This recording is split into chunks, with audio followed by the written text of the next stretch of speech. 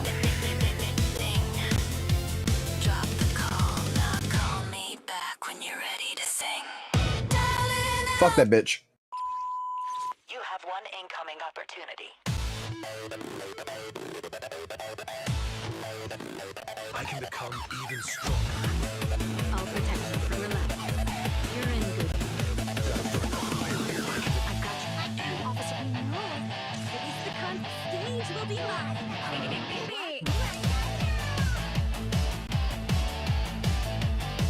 Let's see what score I can get. Let's see what the highest score I can get.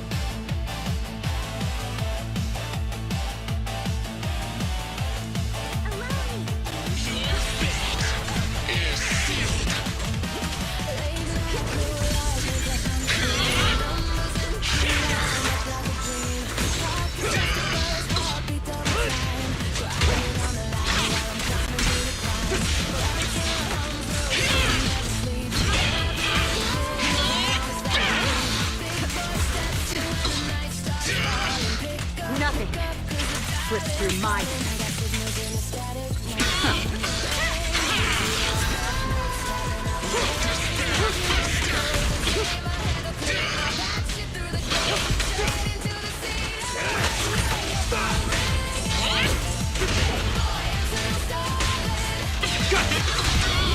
Don't cross the line. Nothing big of my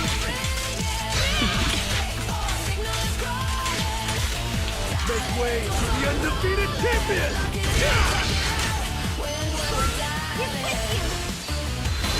Don't cross the line.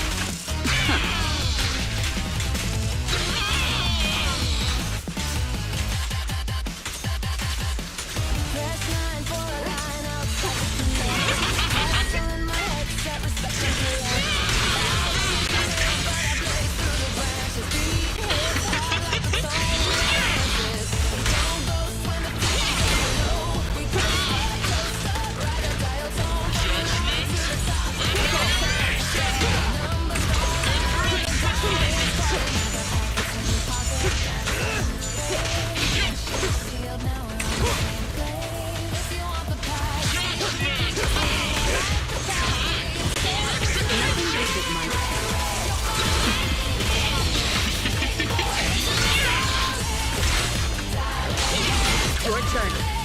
Ends with me.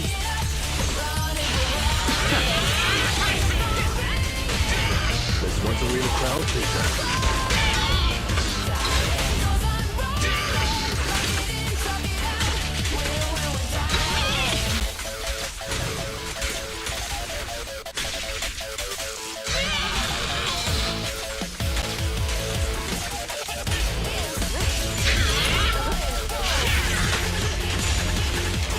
That's my honor!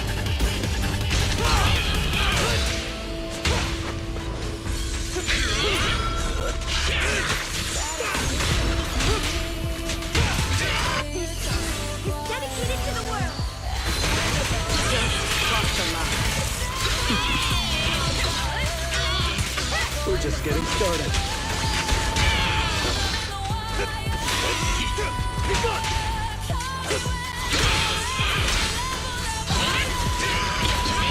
Nothing big of my Don't cross the line.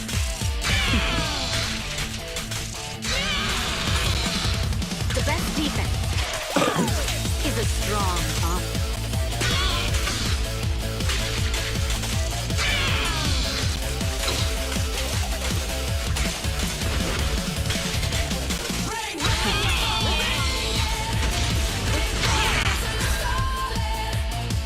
I think I had the right buff, did I?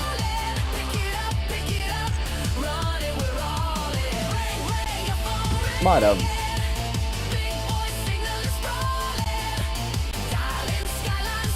I don't remember. No, I did. Should have had that one. Oh well.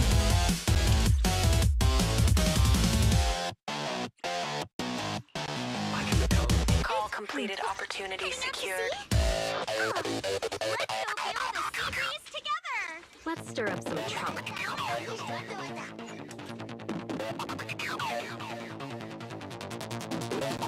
Oh, yeah, yeah.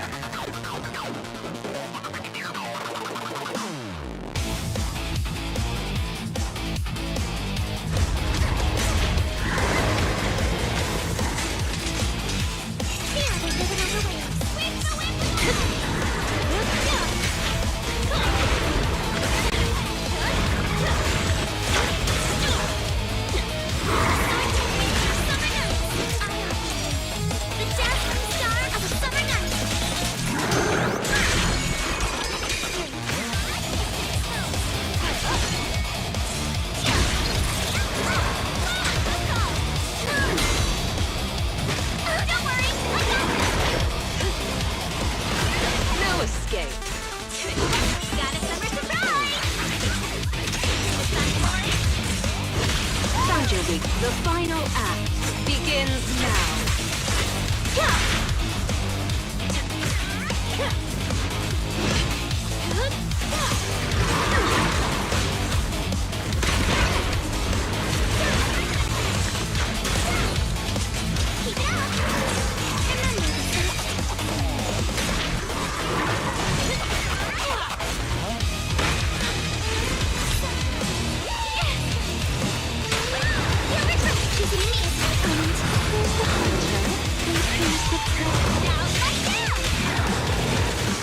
In the name of summer, I got loose.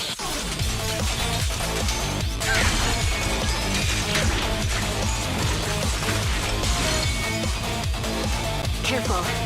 It's back.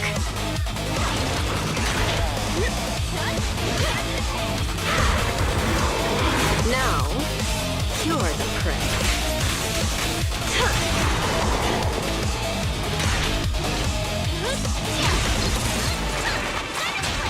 Guess what my umbrella can turn into?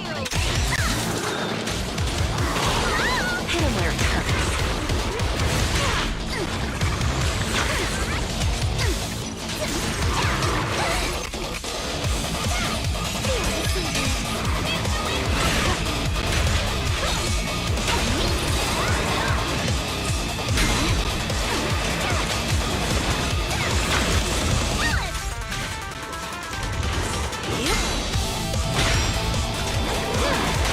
Let's make this quick.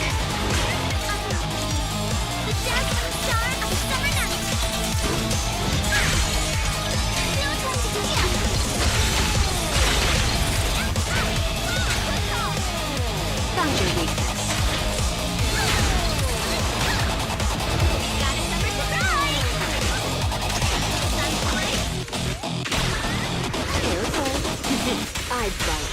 Here's a taste of the abyss.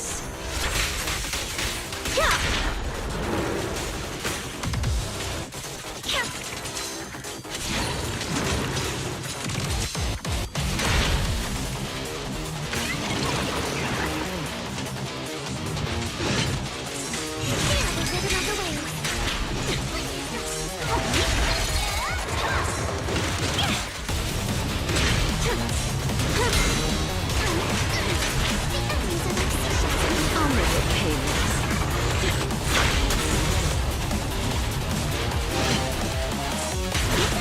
At the beach, Palestine view is unstoppable.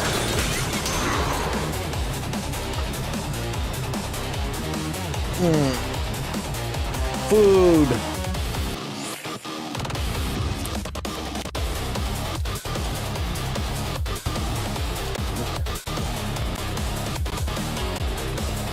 I'm about to use Walmart shit all day through this shit.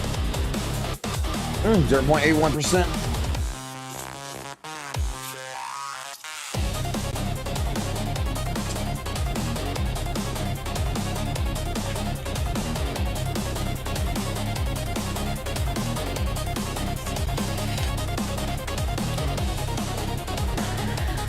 I'm in the top 0.81%. Holy shit.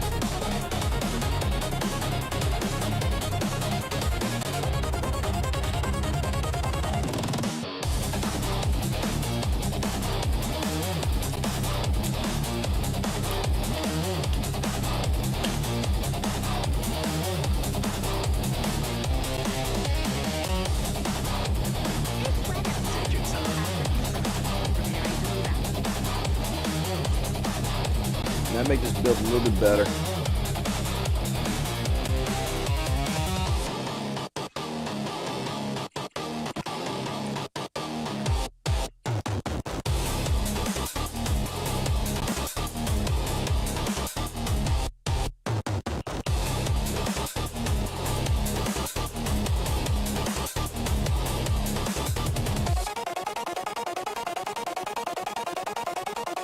That's the question. The question is, can I make this build a little bit? What do I got on this one? I got 1 crit rate, 1 crit damage.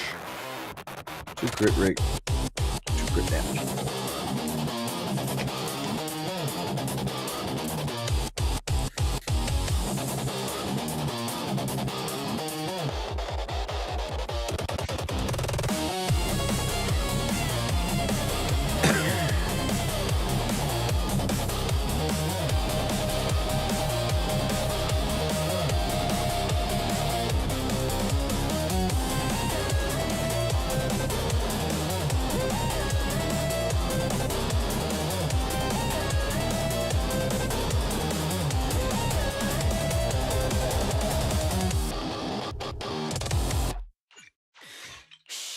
Hear the scabbard sing. Moon on steel, cold on breath, kneel. 2, 3, 4. Boots it hollow, stone, leave the frost on the air. Fox mask glare, blue flame in her stare. When the katana hums, the big dog whimpers. Cracks in your armor, fear in the timbers. Proxy lights, flicker bells go mute. Bang boo records, every swing so cute. Click safe clang, your spine goes stiff. We all want to go that Draw route. one killing rip. You ran in this pit, all roar, no wit. But your roar turns in when the blade says sit. Call your crew, call your gods, no switch. This is where bringer learns who's who, witches. Miyabi's blade don't miss. Hush that twitch, chain to the beat. You're Miyabi's bitch. Ice on the edge, your life bar glitch. Kneel for the queen, you're Miyabi's bitch. Step parry cut, now swallow that stitch. Try to stand up, that status snitch. Bells ring cold and the hollow gets rich. All hail the name Miyabi's bitch.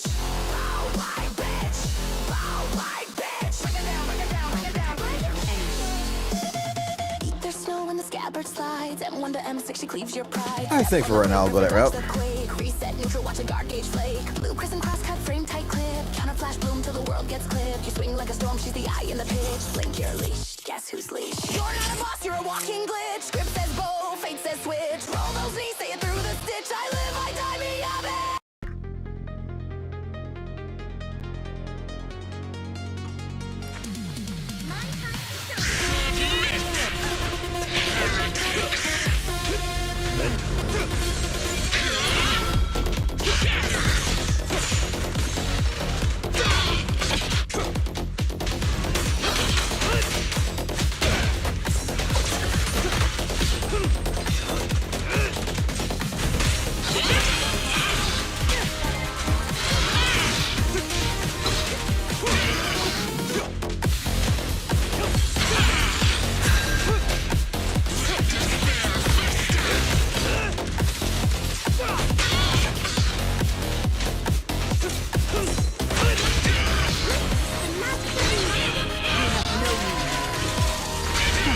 Nothing slips through my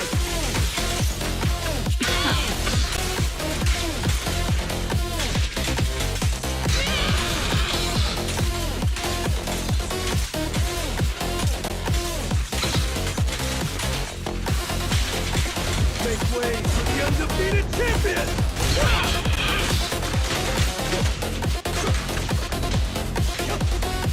We restart.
Don't cross the line.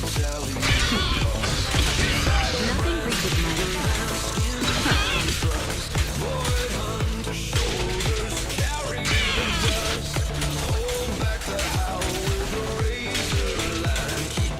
your turn. And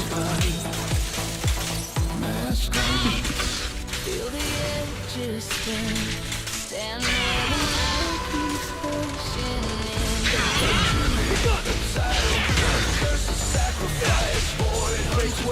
The undefeated champion!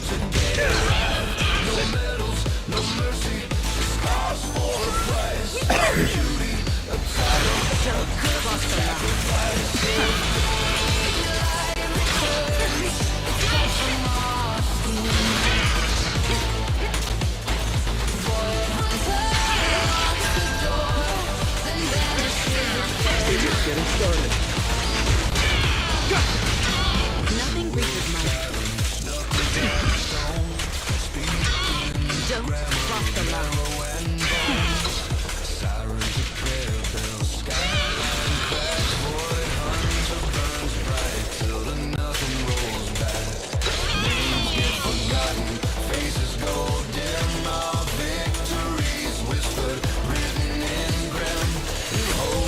Nothing slips through my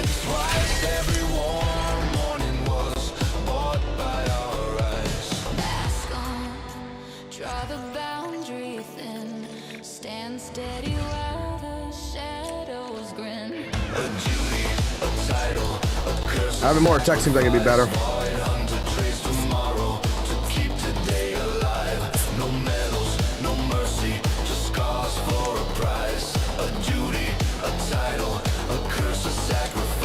If daylight returns, it's cut from our skin. Void hunter locks the door, then vanishes again. Bone drum wire hum. Red line, blood, dead star sun. If we fall, the city's drowned. Hiding the halo and bodies down.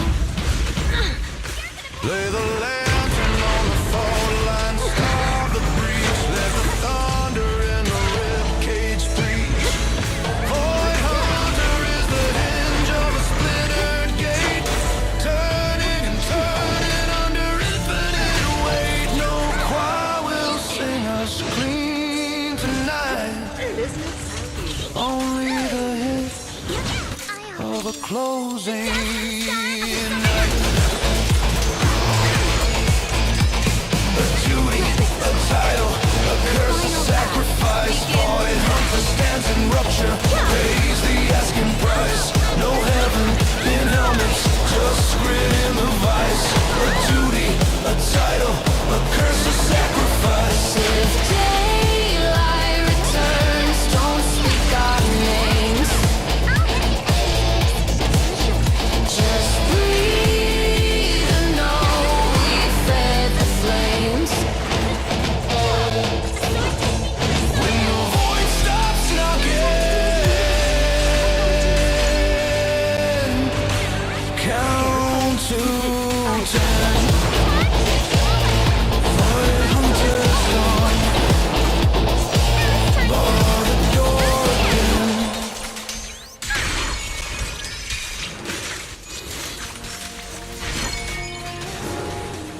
Careful. It's back.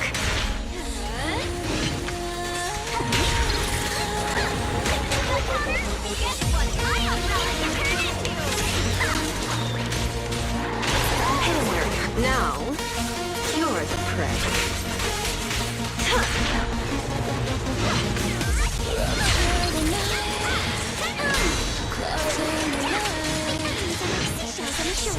like thunder. He steps out the gaze with a wildfire grin. Heat in his heartbeat, sparks on the wind. Shirt seems trembling, fabric on the brink. Crowd will fall, don't even blink. Boots hit the pavement, rhythm like a drum. Every eye locks when the big siren comes. Little man is stealing his sun, running with the crowd, running wild. He cracks that color like dawn through clouds. One deep breath and the flame gets loud. Ash in the moonlight, Here's a taste like of the a crown. abyss. He's the greatest thing around.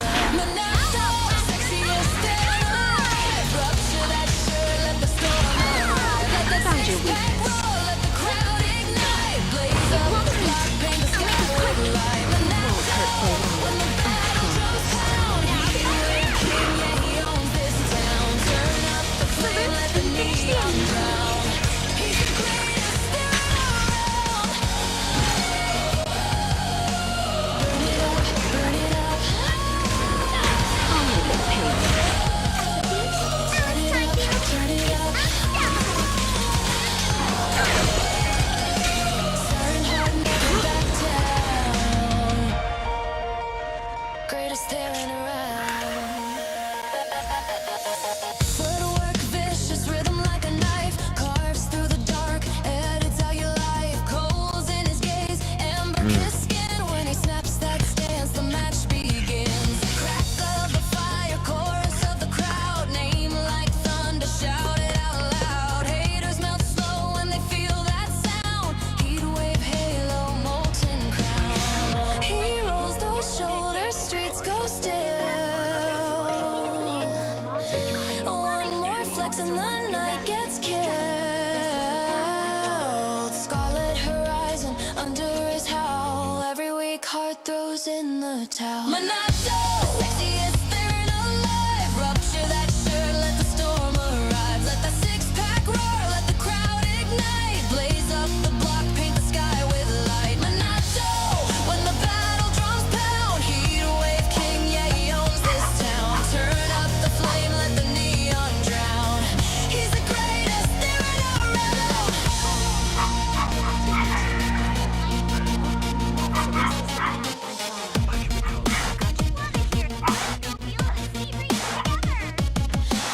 Strike a spark, watch the city inhale. Street lights bow when the hot winds wail. Pulse in the pavement, ash in the air. Every heartbeat says, don't you dare. Flaring in the spotlight, gold Or try in some. the glare. Bite of a legend, none can compare. Sexy siren, heat wave roll. Tear those seams, let the fire take hold. Sexy siren, siren crown. Light it up, burn it all down.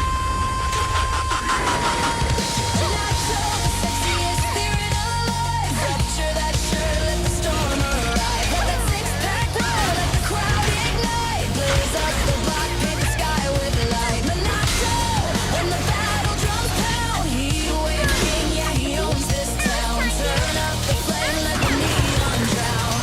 He's the greatest thing around. Rupture the heat. Lost in the light.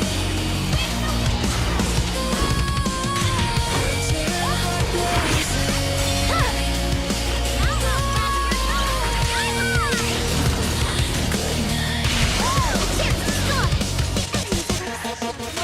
Surging flash.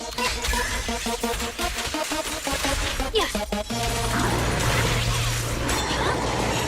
My blade is already. To deal with you individually.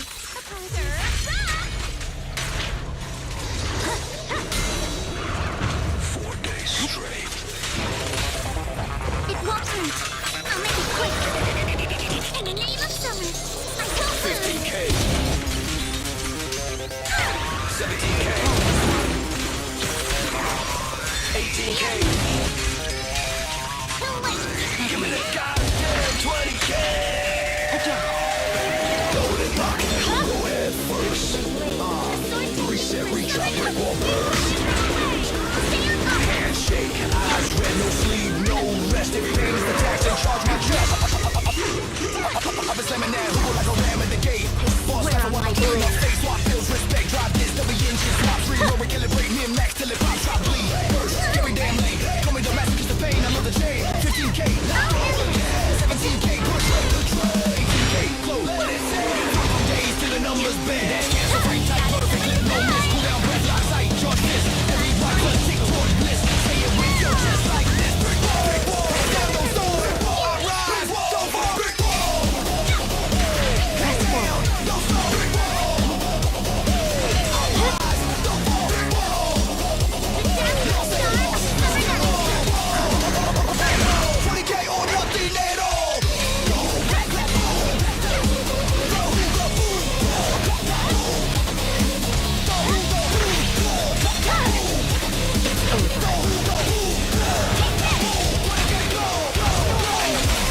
in the night that speaks, no pity, no mercy, only tick-tock tick. I'm the hard reset, hitting like a brick. Hard lock on, lock mine, stay mean. Muscle Wolverine, painted on the hood screen. Veils, deep fuel, that's kerosene. Like the match here, the engine scream. Don't stall, I ride, don't fall. 15, 17, 18, claw, brick wall. Down, don't stall, brick wall. 15, 17, 18, claw, brick wall. Give me that goddamn 20K haul. I say fall, you say days. I say push, you say pay. I say break, you say change. Now scream 20K. Halos are blue on But I the didn't have edge to of fight screen. HP's level the like a swapping. resonant seam. Heartbeat kicks that to a back. drum machine. If I die here, cue up, repeat. Halftime flips now double time. Snap back, whiplash, no skip, no slack. If luck won't show, then I'll out. Take that brick to the skull, then headbutt back. I don't tap out, I break the cow. Brick head down, don't stall. I rise, don't fall. Lost to lost, still more. 20K answer the call. 15K, 17K, 18K. Let's do that. Swap it around. Turn it up. Turn it up. Heartbeats drumming like a war we never won.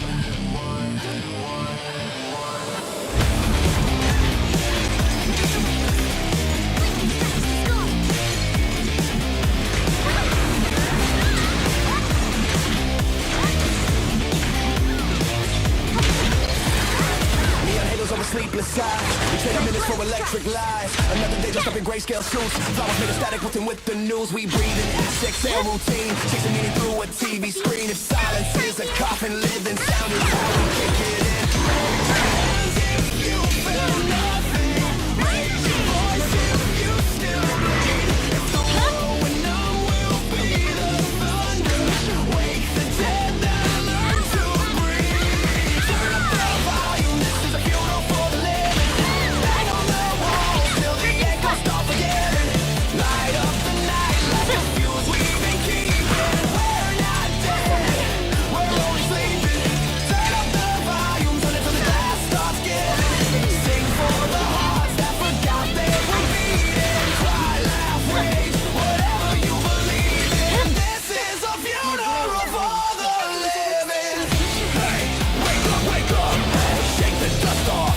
Hey, no halos needed, we burn our way to freedom. Hey, wake up, hey, shake the dust off. Hey, no halos needed, we burn our way to freedom. Write our names on the thunder clouds, ink of storm signatures loud. If pain's a hymn, then let it ring. We'll bend the minor key to spring. Every scar a metronome to counting down to something real. If we reach the tide, we couldn't stop. Then ride it hard and learn to heal. Raise the lights on all our shadows. Let them dance, we won't look down. If we're ghosts inside our mirrors, turn the speaker, shake the crowd. Turn up the volume, this is a funeral for the living. Bang on the walls till the echoes start forgiving. Light up the night like a fuse we've been keeping. We're not dead, we're only sleeping. Turn up the volume, turn it till the glass starts giving. Sing for the hearts that forgot they were beating. Cry, laugh, rage, whatever you believe in. This is a funeral for the living.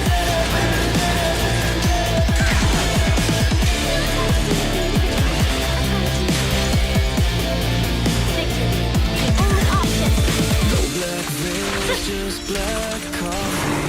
No cold stones, just cold mornings. If hope is late, we'll start without her. Save her a seat in the front row. Breathe in, breathe out, count to 10. If you fall apart, fall back again. Life isn't quiet, it's just dimmed. So twist the dial and let it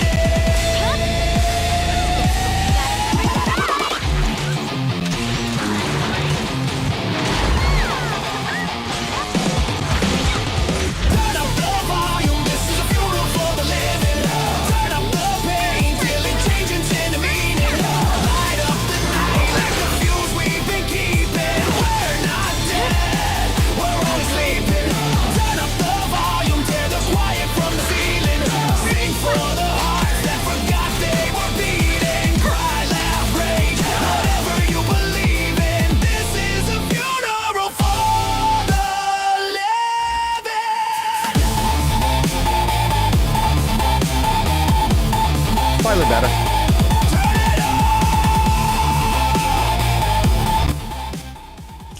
Slightly better, but yet I don't fucking play fucking Miyabi, so.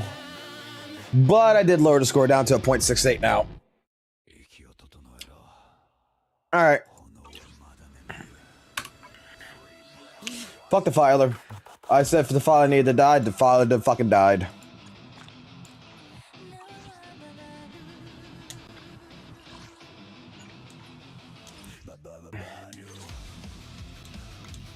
Which gives me a question now. What if...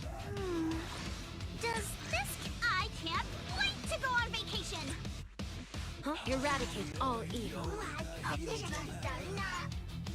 What if...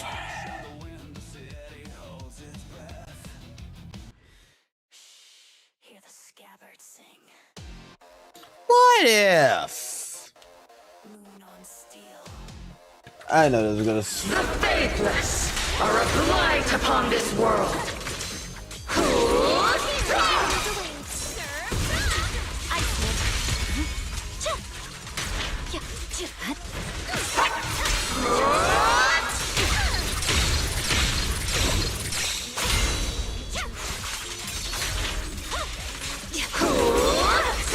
In the name of summer, I won't lose!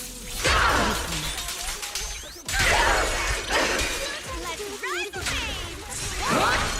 Purging slash!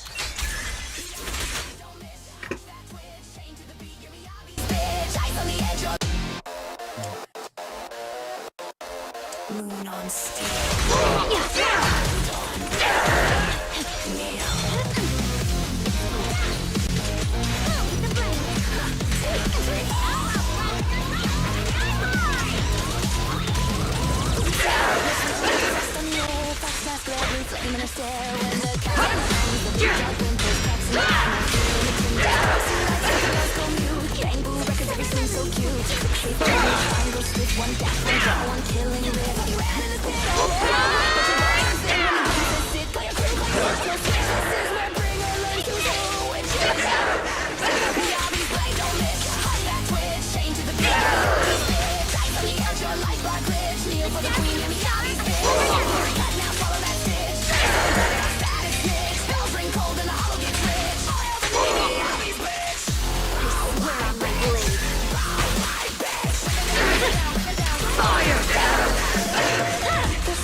Rising time of destiny.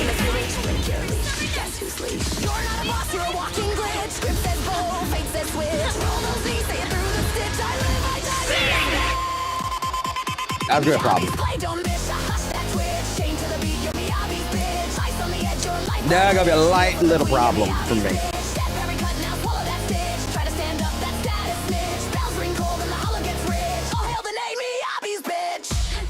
The faithless are a blight upon this world.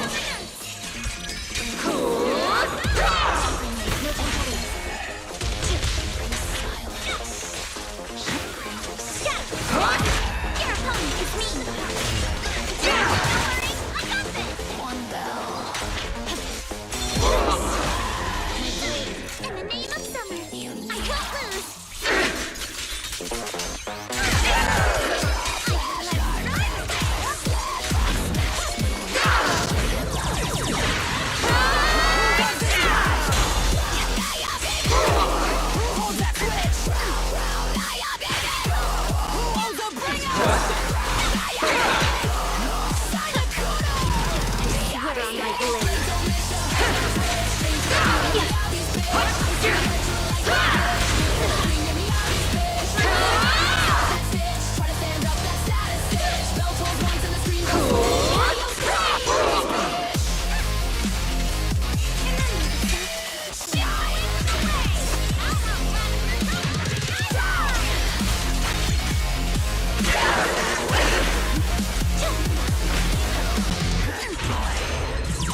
Oh my god, we never went to the shield phase. What the fuck?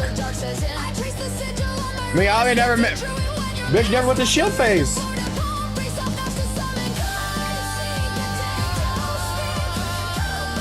Bitch never went into the goddamn shield. What the fuck? We broke that shit up.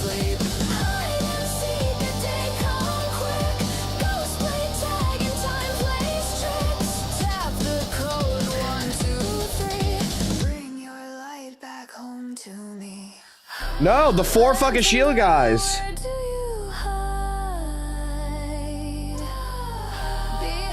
I never parried.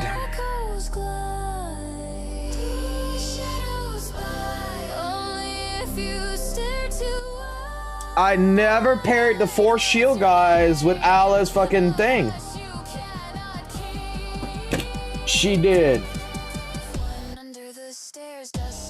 She did. You're saying she did.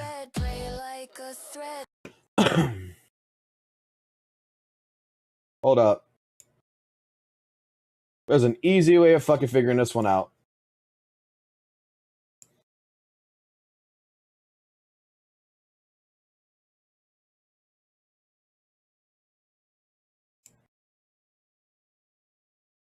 I don't think I'm that fucking dumb.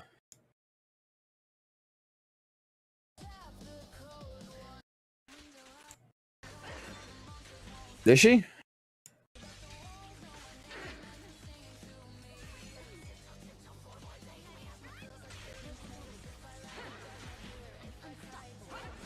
We went into this.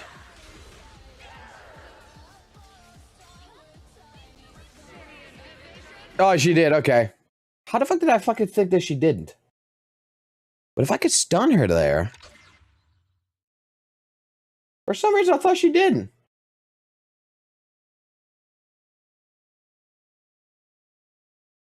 I think I'm going to break this. I think I'm going to try to break this. Hold on here. Wait a second. This weather's perfect for a Live and Night Emissary's Hollow Adventure is a go! I can't wait to go on vacation! Need a fortune teller? There's no harm in switching things up from time to time. Wanna hear us? Foo-foo's here! If anyone's going to be able to break it, it's going to be this team. Reading is B. Now it's my turn! If anyone's going to stop this fucking bitch from doing that shit, it's going to be this team. For some reason, I just fucking totally fucking bypassed that we fucking did the shield guys.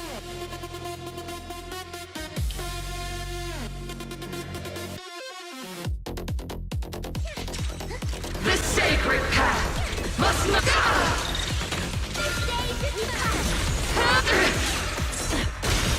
Obliterate form and spirit.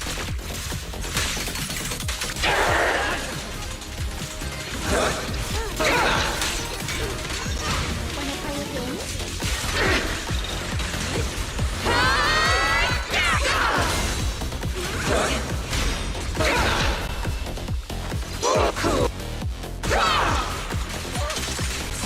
Evil shall turn to dust.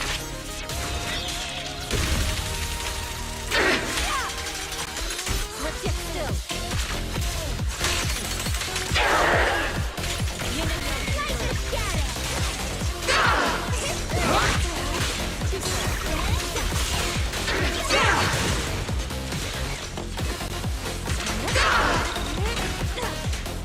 Obliterate form and spirit.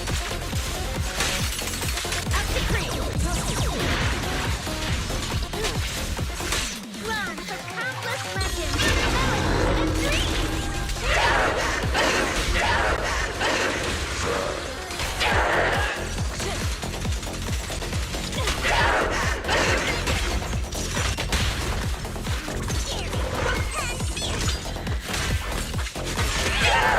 Seize the moment.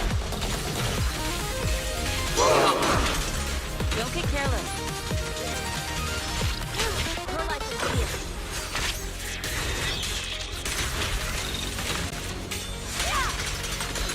Cycle of yin and yang.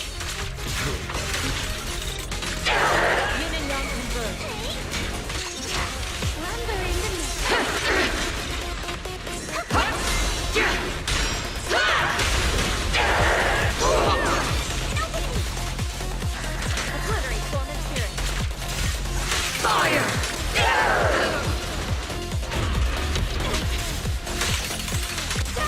Clarity and impurity cycle.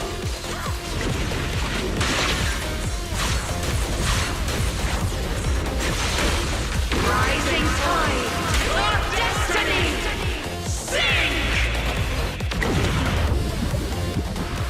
Oh, yes! Mutual resistance!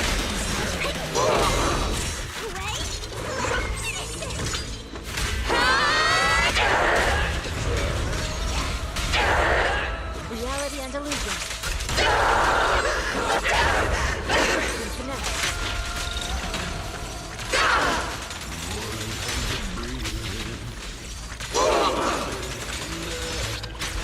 Swift yet still.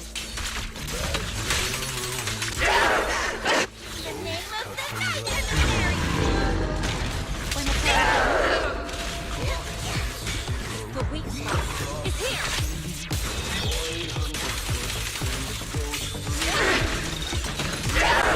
Obliterate form and spirit.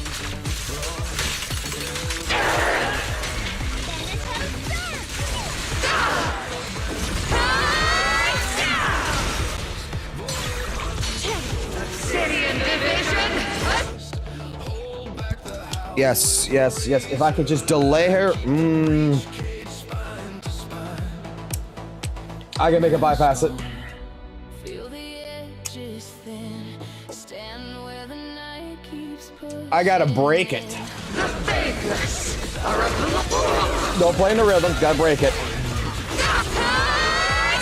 Obliterate form and spirit.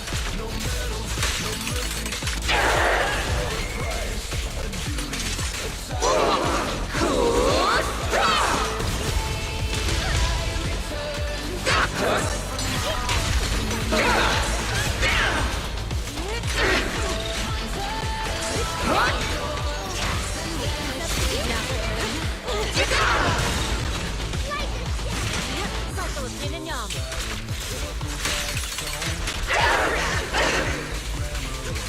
More life than fear. Just break it. Just break it. Just break it. Just break it. Break, break, break, break. Impurity cycle.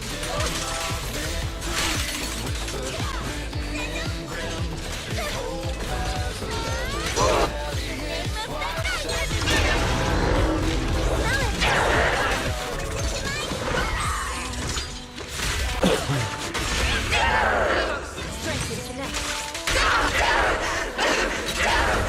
Reality and illusion. 1, 2, 3. 1, 2, 3, 4. Well done. Keep your guard up. The weak spot is here.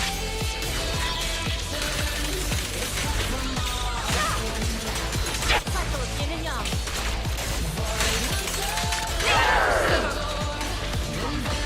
Swift yet still.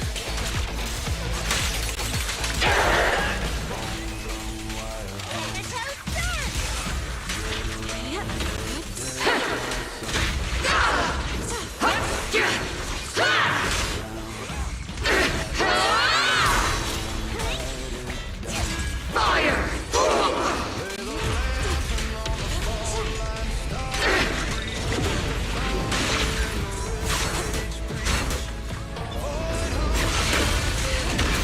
Listen carefully.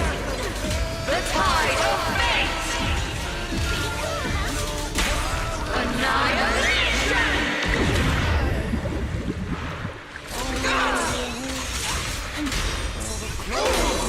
Evil shall turn to dust.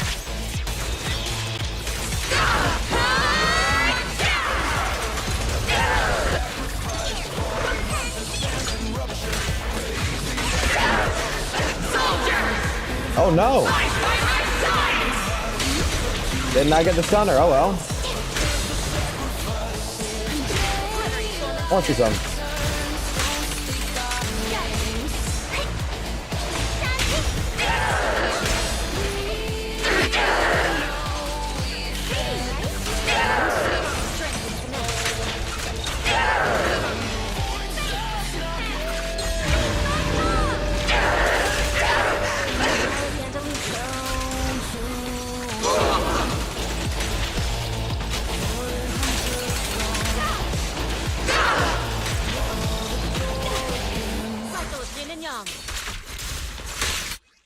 If I could just break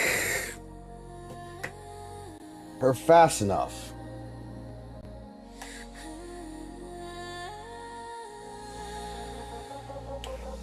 It has to be fast. The sacred path must not. Allow me to switch it still.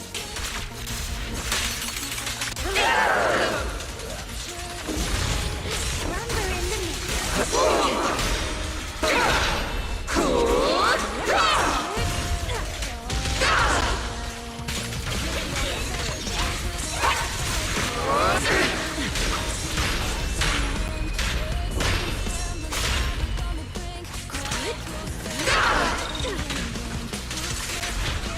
Has to be fast enough.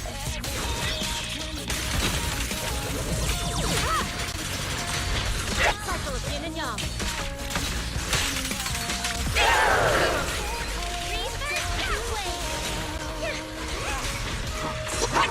Obliterate storm and spirit.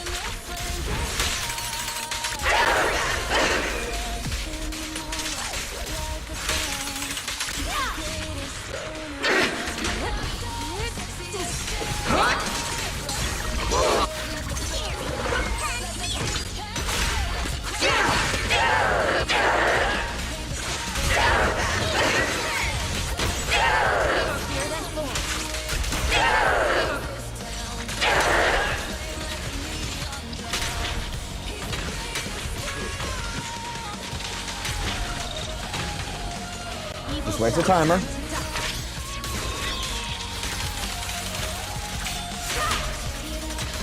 Cycle of yin and yang. Don't get obliterate storm and spirit. Run for countless legends. And dreams.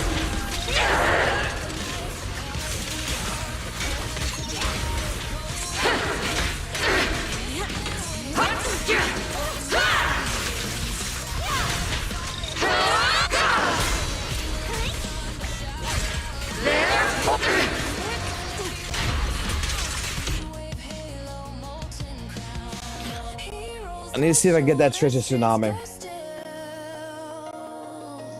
This team can do it. I'm in the wrong positions, which is what I got. Obliterate storm and spirit.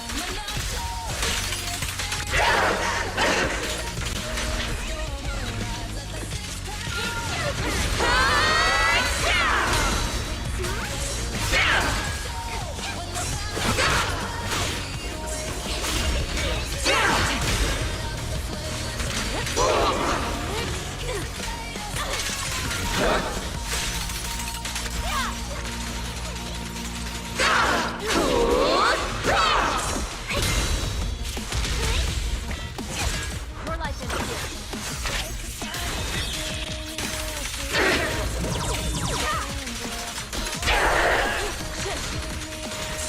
Cycle of yin and yang.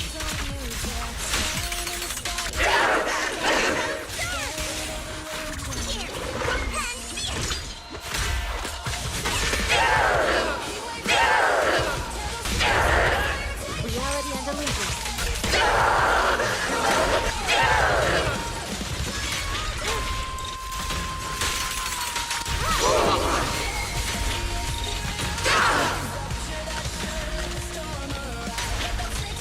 Let's get still. Run from countless legends. And dreams.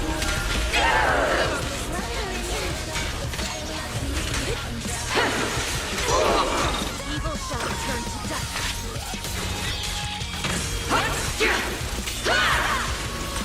Cycle of yin and yang.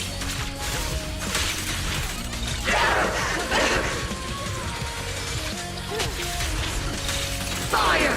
Forge the path I tread! She and mind as one.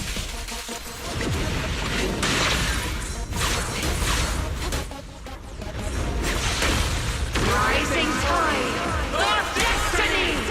Sing!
still gotta do it.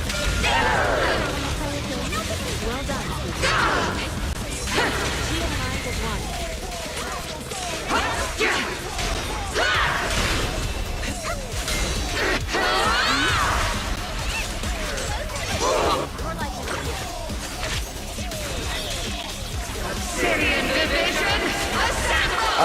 If I could have just got her stunned there somehow, last 14 seconds, we would have bypassed his face. Good work. Cycle of yin and yang.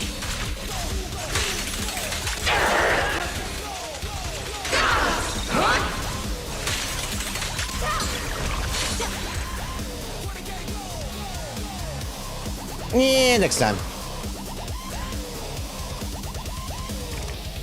We get 65k the bitch though, at least.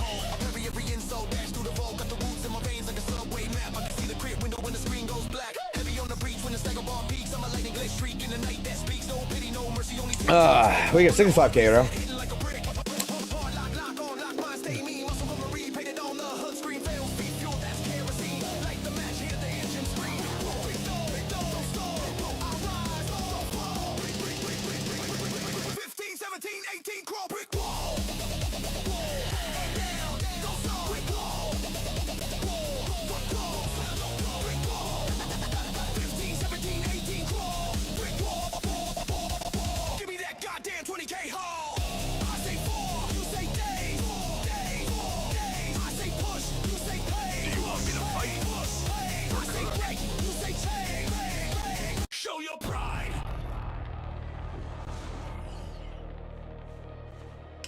All right, discounting time. Allow me. Let's get still. Release. Shit.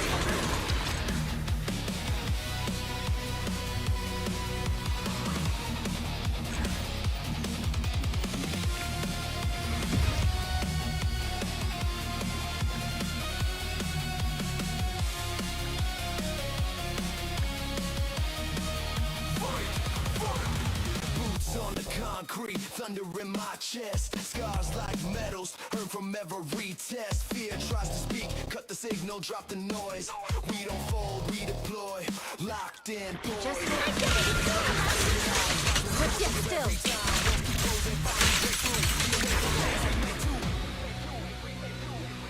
show your pride. Never give up, never surrender. Fight, fight, fight. Bring this bitch down, no matter the cost tonight. Raise that flag in the battle cry, ignite. Show your pride. Never give up, never surrender. Fight, fight, fight, fight. Bring this bitch down, no matter the cost tonight. Raise that flag in the battle cry, ignite. That's where it is. Obliterate form and spirit. Turn every step in a counter attack. It fates a lock with a broken key. Kick in the door, shout victory. Victory, victory, victory. This is a new easy button. Never give up, never surrender. Fight, fight, fight, fight. Bring this bitch down, no matter the cost tonight. Raise that flag in the battle cry, ignite. Show your pride. Never give up. All right, we'll go for this one. Bring this bitch down, no matter the cost tonight. Raise that flag in the battle cry, ignite.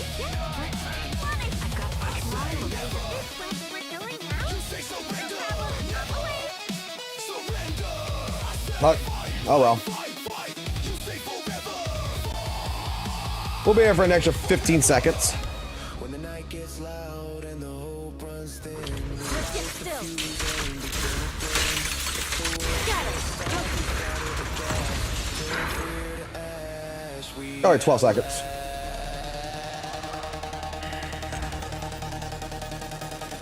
Show your cock.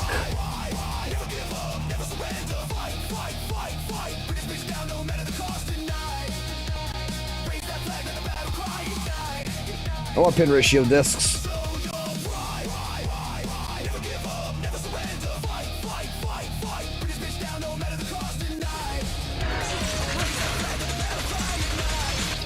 Obliterate form and spirit.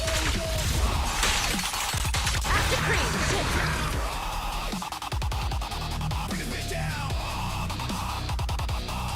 Shit. Bitch slap the motherfuckers to the side. Who gives a fuck? I don't give a fuck. And we got these discs. Fuck off.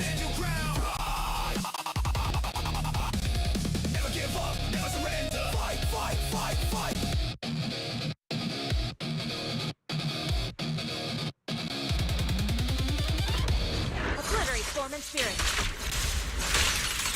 As decreed.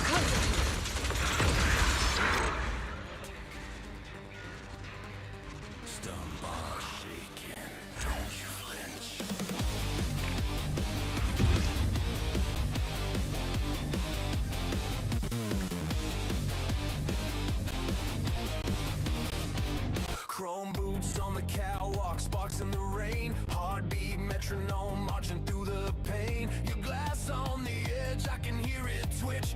Locked. Obliterate form and spirit. Scatter.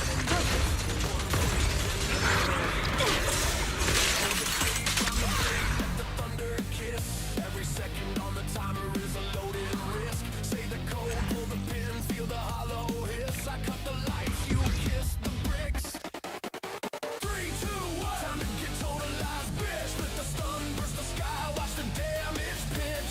3, 2, 1. Time to get totalized, bitch. Proxy screaming, meters peaking, highlight real glitch. 3, 2, 1. Time to get totalized, bitch. Neon epitaph strip, consider this the switch. 3, 2, 1. Alrighty. Good night, lights out, click.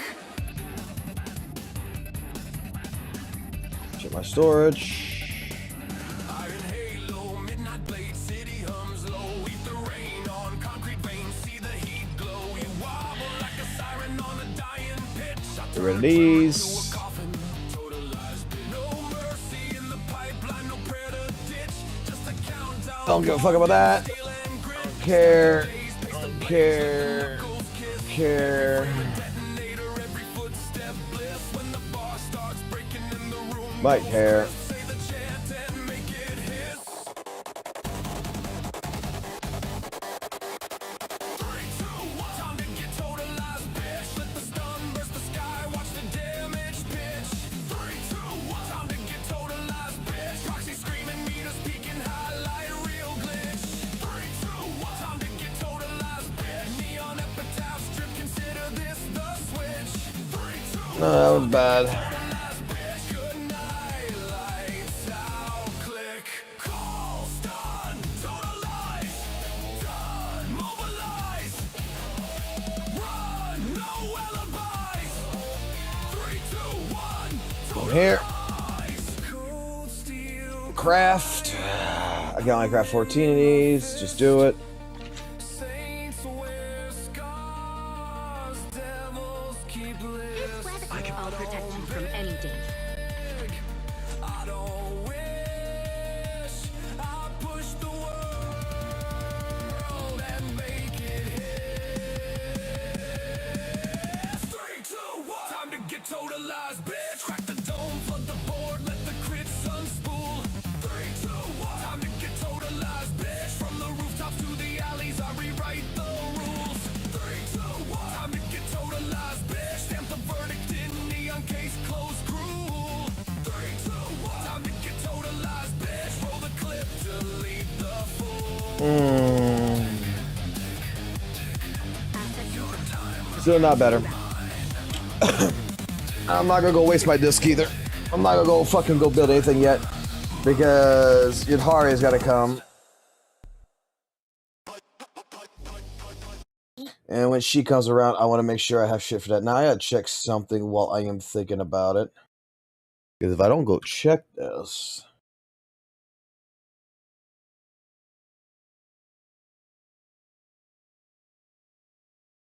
Nothing. Nothing. It's 10 o'clock.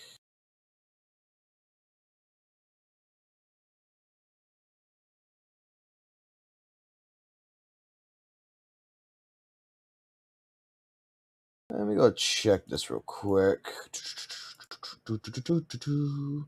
Puppy power.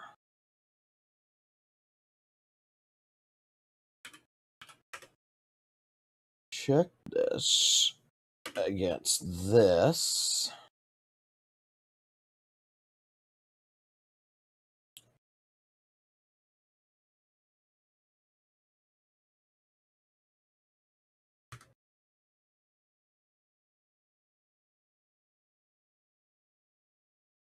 Nothing. Okay.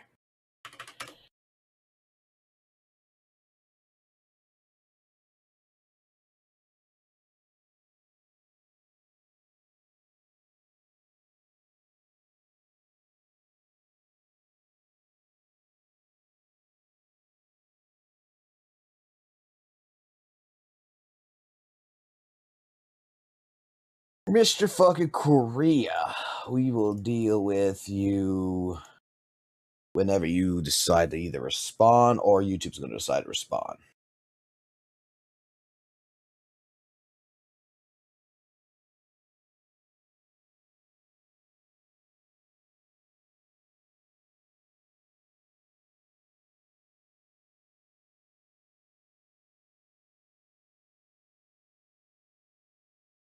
Yeah.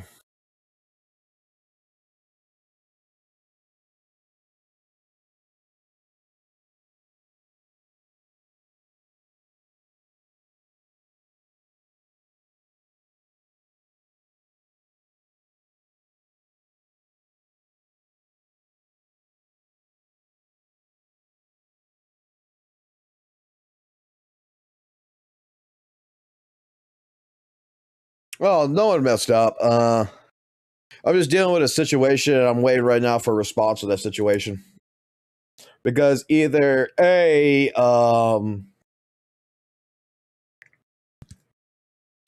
and some guy in fucking Korea are gonna be settling an issue which can be very much resolved very fucking quickly, or B, we're gonna get YouTube involved in it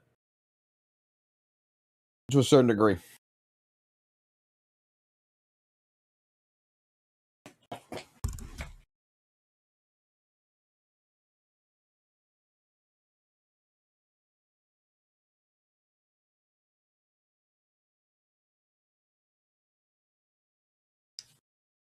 So basically, to put, what ended up happening is that my channel got a copyright strike, a manual copyright strike. Okay, and the copyright strike was because we would go look at AI shit.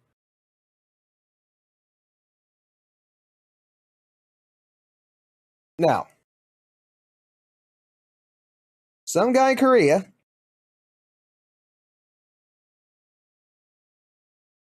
which I can't show who it is just yet. But some guy in Korea did a video on YouTube of basically One Piece characters in retro anime style that still had like the Sora fucking shit on the video and everything. And he's trying to claim copyright on it. On a stream that was not monetized, number one. Number two, on shit that he does not actually fucking own, because you cannot copyright AI.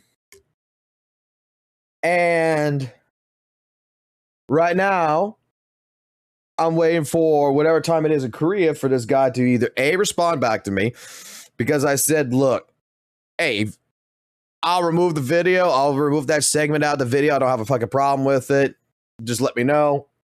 Or B, where, like I said, is I've already got a thing to where I got it with YouTube right now with a counterclaim on it, basically with the articles that says, look, AI cannot be copyrighted. Here's the rules around AI and copyright. So how can I get my video, my channel copyright strike when there is no valid copyright?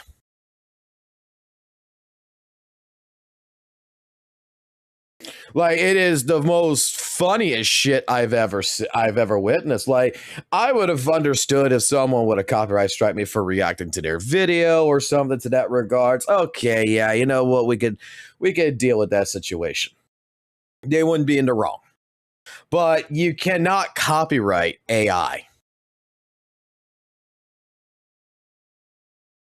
Like, this has been predetermined right now because there's no trusting it. It's not a creation of human beings and stuff like this. It has gone through several different courts right now, and every court has cited that AI is not copyrightable. They will not do it. So it's kind of hilarious.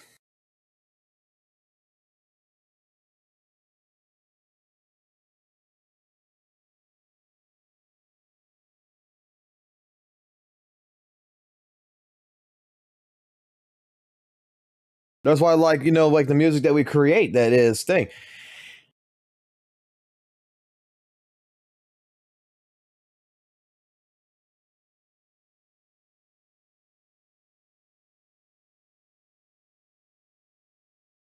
Like, we just give that shit away.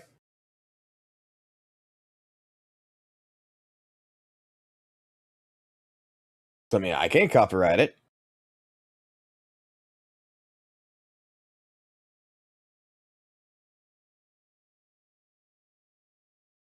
Damn, Fox is famous in Korea. I don't think I'm famous in Korea. I just got some dude that went watch my fucking thing. It didn't even. It wasn't even a content ID match in that regards. It was straight up a fucking manual copyright. Someone had to go in there and strike it. They struck 2 minutes of a 4-hour video, of a 4-hour live stream. Basically, they struck for 2 minutes.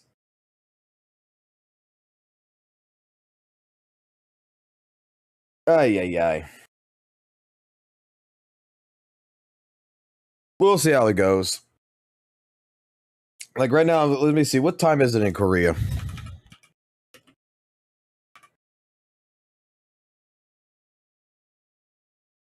It's noon.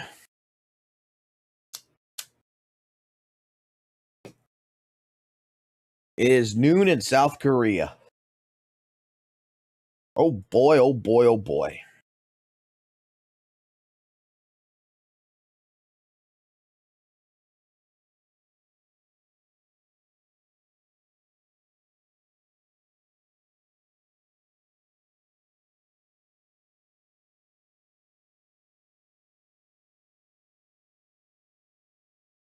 Wait, is that actually real?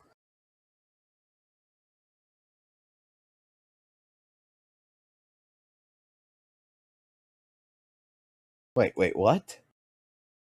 Hold on here.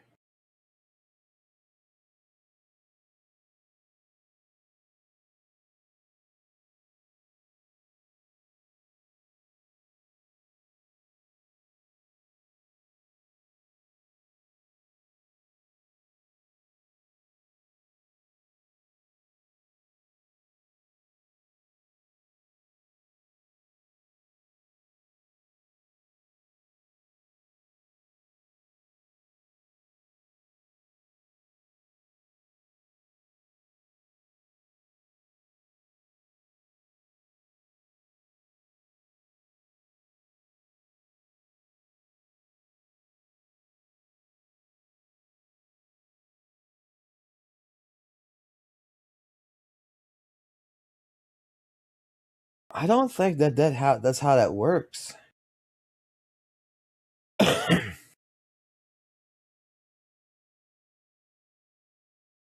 Oh, by the way, so a couple of things, I guess, to go ahead and talk about in the world of gotcha gaming and gotcha shit and everything else. First and foremost, apparently a lot of people on Twitter has taken upon themselves to pretty much be really pissed off at Saint Tonus.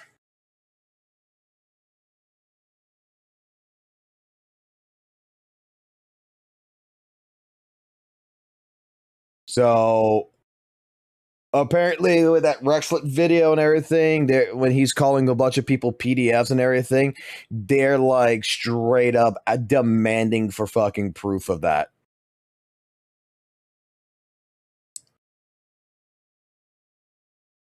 Like, it's fucking kind of hilarious.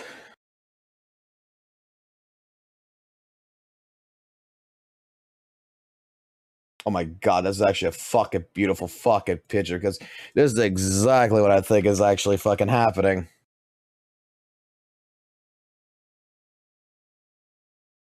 I legitimately fucking believe that full fucking heartedly.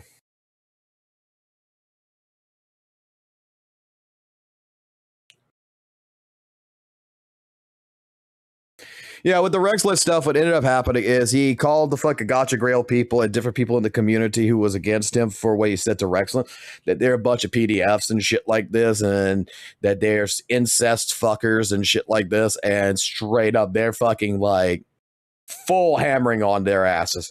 But I legitimately do believe this. I believe there is a Hoyle shill fucking person or whatever, some Hoyle verse thing being like, just tell them they're Hoyle shills.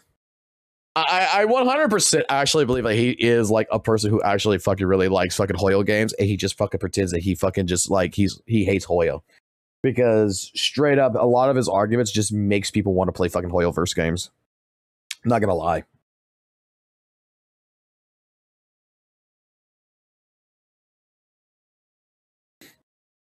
And right now, I think that he had a crash out, if I'm not mistaken, today, because what is it, an extra fucking 24 days or something with this patch with no combat events, nothing going on, and he got like upset over it.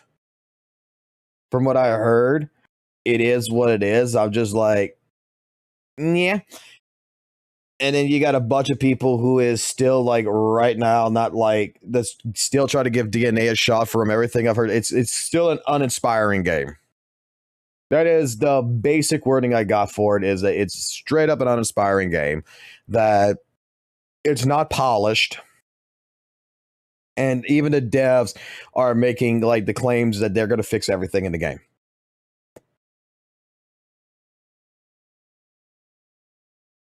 So that's a little sad to hear. I was expecting DNA to be widely more regarded, better than what it is.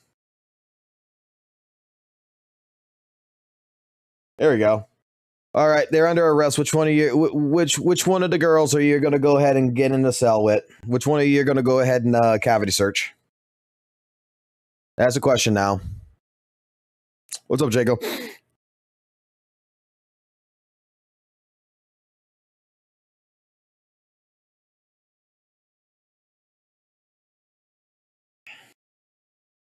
They're all under arrest. Who's getting the cavity search first? And there's only one that's happy about being arrested. Looks like Caesar's looking at you right now being like, damn, big dick. I like it. Like, I share when I see it. I share. You'll take your chances with the shark? Alan won't elaborate.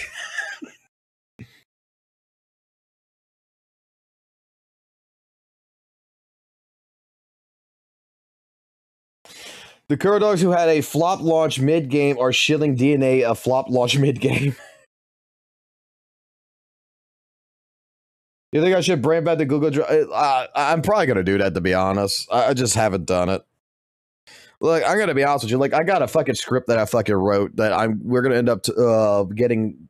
Let me put it like this. I've been so fucking busy in the last couple of weeks that I'm coming home and I'm just fucking crashing out, going to sleep.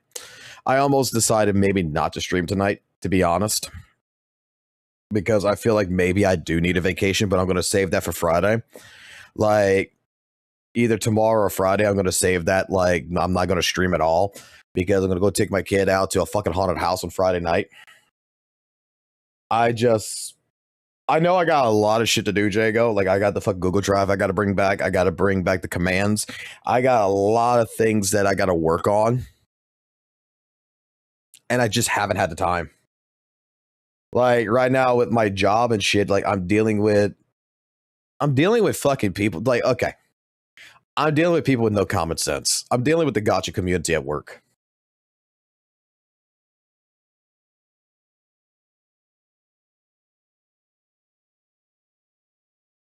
I don't shit Hoyo games, but I do believe the higher up in Hoyo do shit in their games because people shit on them and they like EA, the gotcha games. Dude, every fucking company is like that.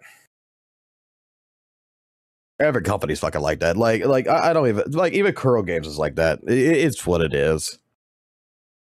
Like, this is why I'm not friends with any fucking company. I don't give a fuck about goddamn Kuro. I don't give a fuck about Hoyo. I don't give a fuck. As long as you're giving me a product that I like. Like, dude, if fucking Ubisoft gave me an Assassin's Creed that I would fucking like, guess what? I would be fucking playing it. If they gave me Splinter Cell and I liked it, I would be fucking playing it. Like, you know, like if a game company gives me something that I enjoy, I don't give a fuck about the boycotts. I don't give a fuck about the fucking shit about it. If I enjoy what I enjoy, I play it. Simple as that. If I want to give the fucking game money, I'll give the game money. I don't care. This is like, I don't think it's hard to dissociate yourself with a fucking company. Like, you got so many people out there. It's like, oh, you're how do I put this? Thought process, right, guys? Oh, you're defending a multi-billion-dollar company. Holy fucking moly. You're such a fucking asshole. You know how predatory their practices are? And like, gotta fucking said it this morning in the Discord about how fucking gacha games are so fucking bad because straight up they're predatory as shit. And I'll just fucking sit there and I'm just like, bro, a fucking casino is fucking predatory as fuck.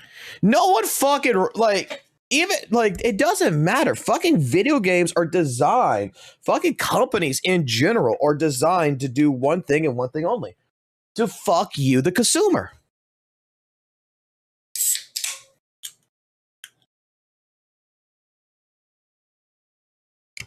It's the god honest fucking truth. They fucking bring you in with the fucking promises of love and joy. The best for the best. They give you all these great fucking deals in the fucking beginning, and then sooner or later they fuck you.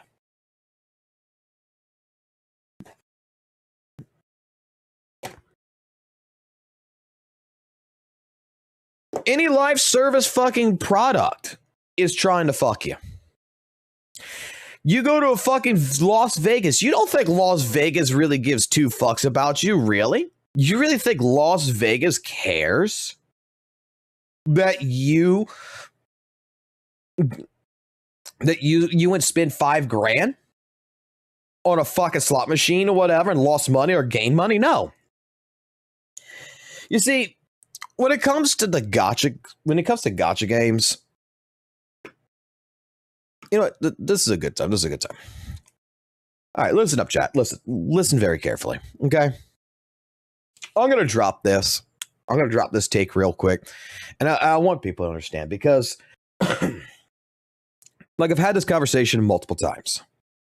When it comes to the person out there, the defender of the gacha games, that one person that sits there and is like, you know, the whole beholden person who's going to defend the company, or even to the people out there who's going to mock the person who defends it. Because look, I've been accused so far that I'm a Hoyo shield. I've been accused multiple times that, you know, Oh, look at the guy over here playing Zenless Zone Zero.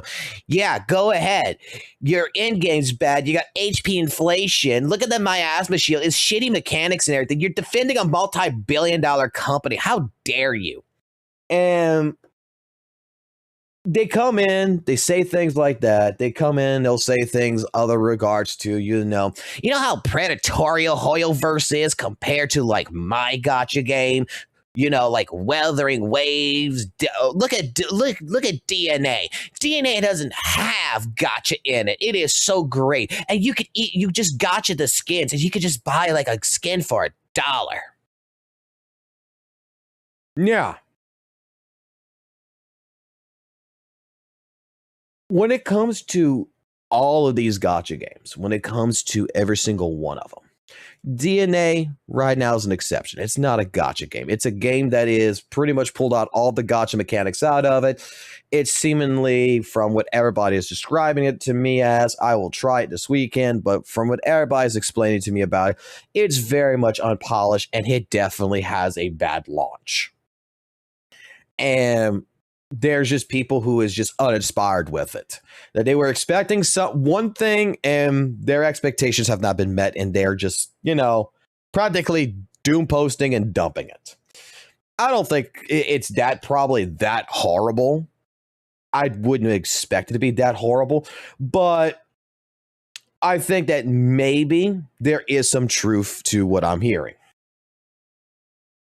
But when it comes to the gacha games, when it comes to Hoyoverse, it comes to Kuro, it comes to Nebula Joy, Netmarble, name the gacha company, name the games, whatever. All of these games is just a casino.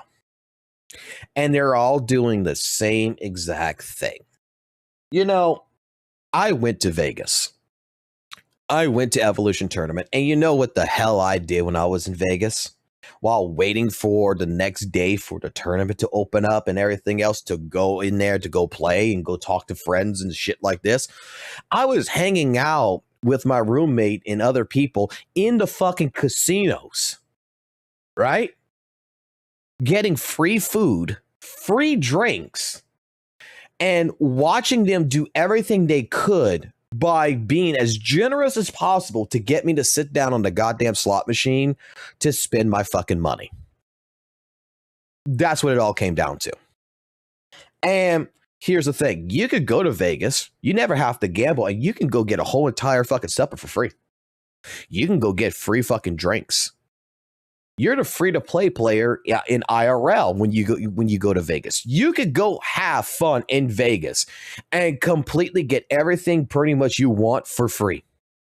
You have to look at what's going on. You have to go ahead. You have to grind, basically, to understand that situation.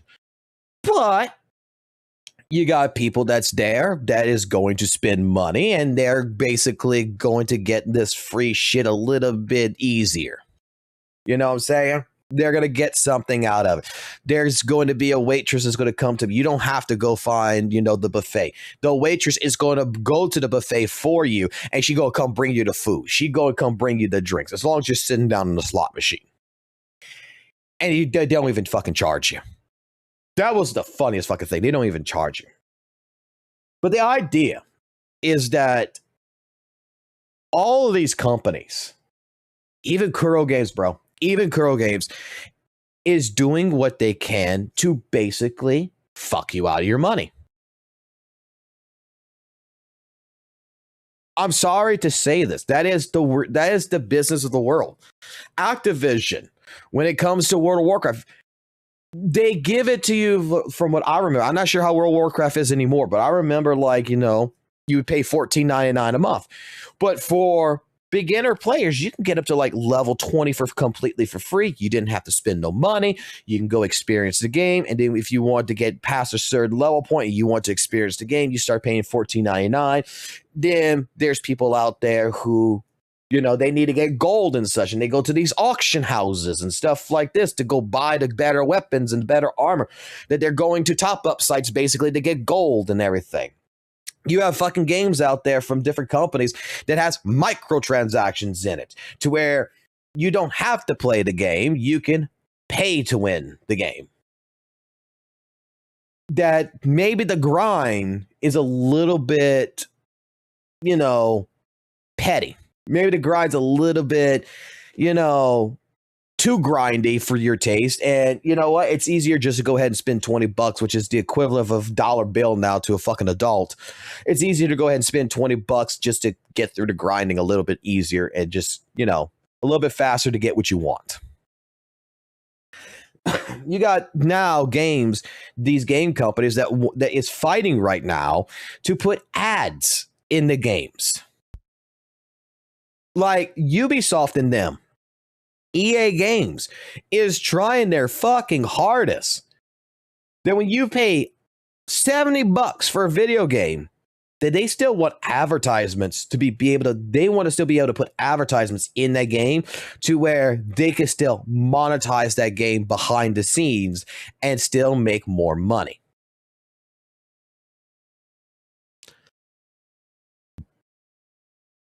I look at it like this. Like I said, I am no friend to Hoyoverse.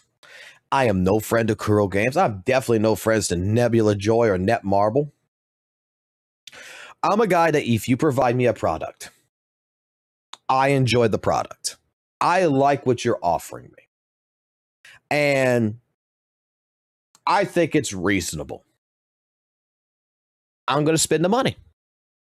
I'm going to do what it takes. I'm going to support the game that I like.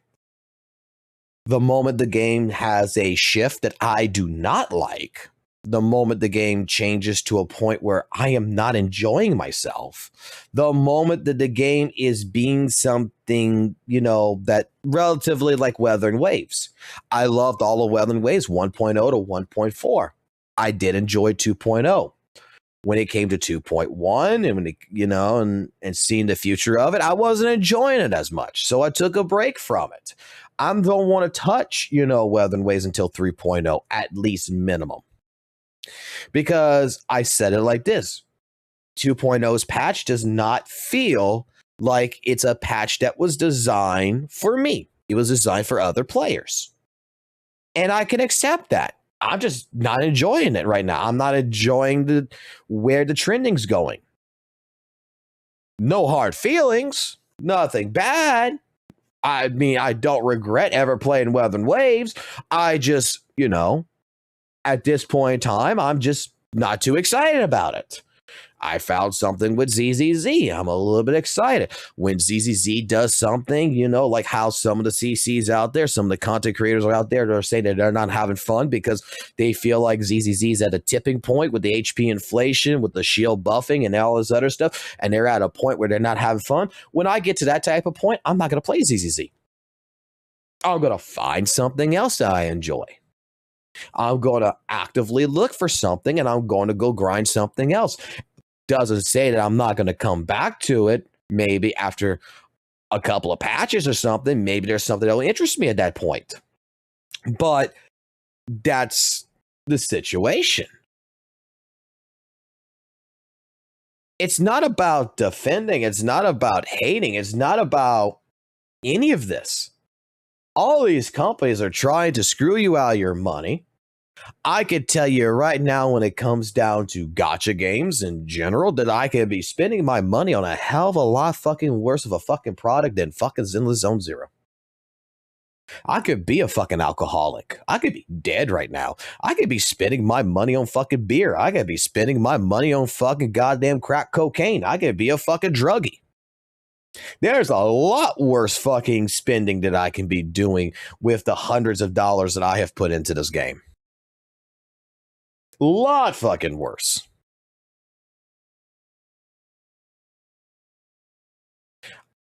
This is an addiction, according to people. Maybe it is. Maybe it's not.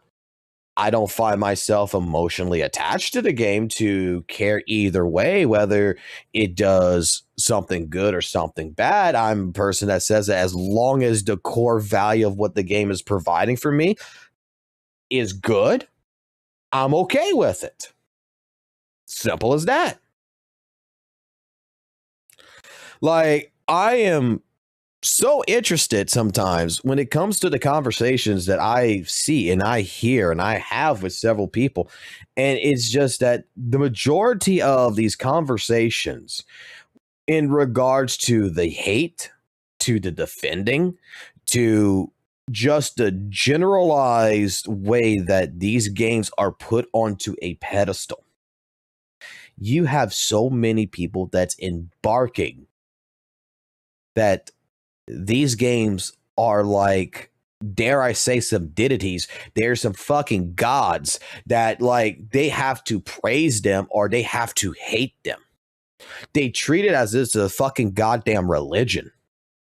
When it's like, and then this is where you see people have this emotional connection with these games that goes beyond just liking the game. It is straight up people that have an insufferability that they live, they breathe the gacha game. And it makes me wonder sometimes, for some of these individuals that I speak with, do they even know what it's like to play another game besides a gacha game?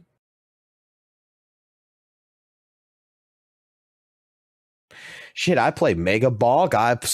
I'm looking at going back into fighting games. I've been having a conversation with someone that we had a couple of matches earlier today, actually, before I went to sleep and everything. We had a couple little bit earlier matches in fucking Guilty Gear. And kind of finding my passion back a little bit in fighting games. Was enjoying myself. Didn't expect that. But the guy wants to learn Guilty Gear Strive. Wanted to play me. I'm a little rusty. I'm a perfect opponent for him. Started nailing his ass to the wall. Started enjoying it. Started sitting there. Started laughing. But in general, what I'm saying is that the community itself just gets to this stage with some of these people that I've talked with that just, I don't know, man. It's kind of not concerning per se. More or less, it's just, in all honesty, it's really confusing that we really have some people out there. And it doesn't matter, like I said, it doesn't matter if it's Zenless, Genshin, Honkai, Weather and Waves, or what, Grand Blue, Fate Order, Devil May Cry, Pika Combat. You got some people out there that is just so emotionally invested in these games that it's like talking. It's like straight up talking to a brick wall. When they're super excited, when they're super happy, the game's doing everything they want it to do, and they're at that point in that stage that they're getting everything, my God, they're praising the shit out of it. Everything's great. When the game gets to the point to where you could tell that they're burnt out, that they're upset with it and everything, they still can't put the fucking game down, but they want to sit there and they want to bitch about it. Again, emotional attachment is something that I just am noticing more and more. And I think, regardless, hey, whether you think it's an L take, whether you think it's the worst take you ever heard of, I just think that, you know what? There may be some truth in taking a break, not go play something else. Okay, I'm not going to tell you go play another game, but maybe take a break and go walk outside and go see what the sun looks like. Go take your little toes, and go put them in the grass and go feel what the grass feels like for a minute. Realize that life, that good old air out there, that good old oxygen is good for you. Maybe relaxing a little bit, especially when you're frustrated, even when you're a little bit overhyped, would help to curtail your disappointments. It would also help to realign back your expectations of what these games truly are. That's just my thought process.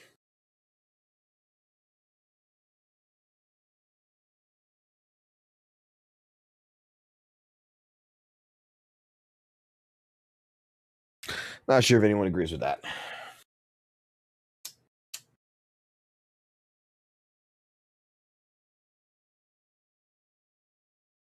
Almost a new month. My friend's going to drag me out for my monthly touch grass quota. Fuck. Ay. So, oh boy. What is this? Saints Rant. I'm not sure if I fucking care right now. I'm not gonna fucking spend too much time on it. What's the rant? What's the rant? All righty, ladies and gentlemen, it's time. I like the fact that we can watch a video that he's going to post before the fucking video comes out. for us to have another rehash of a discussion that we had about 20 days ago. And I'm not going to lie, my feelings regarding this matter haven't really shifted that much since my break. Yes, I took a 1-week break from content creation, from streaming, all of that. That's kind of a lie.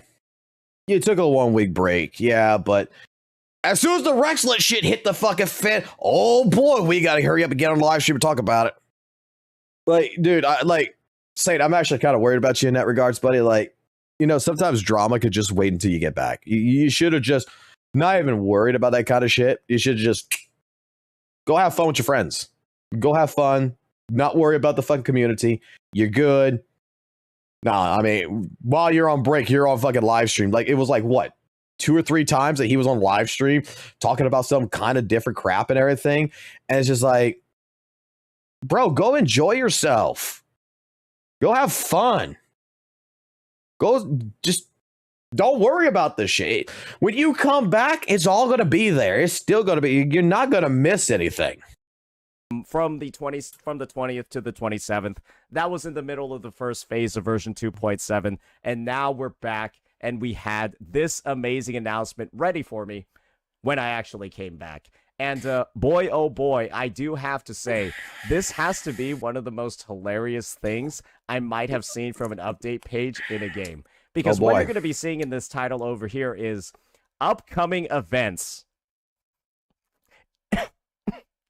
Sorry, if you can't tell, I'm a little bit sick. Had a little bit too much fun on vacation. But this is also funny. Upcoming events in Wuthering Waves version 2.7. Get ready for this. Here is a compilation of the upcoming events. Don't miss out. Keyword, don't miss out. Are you ready, guys?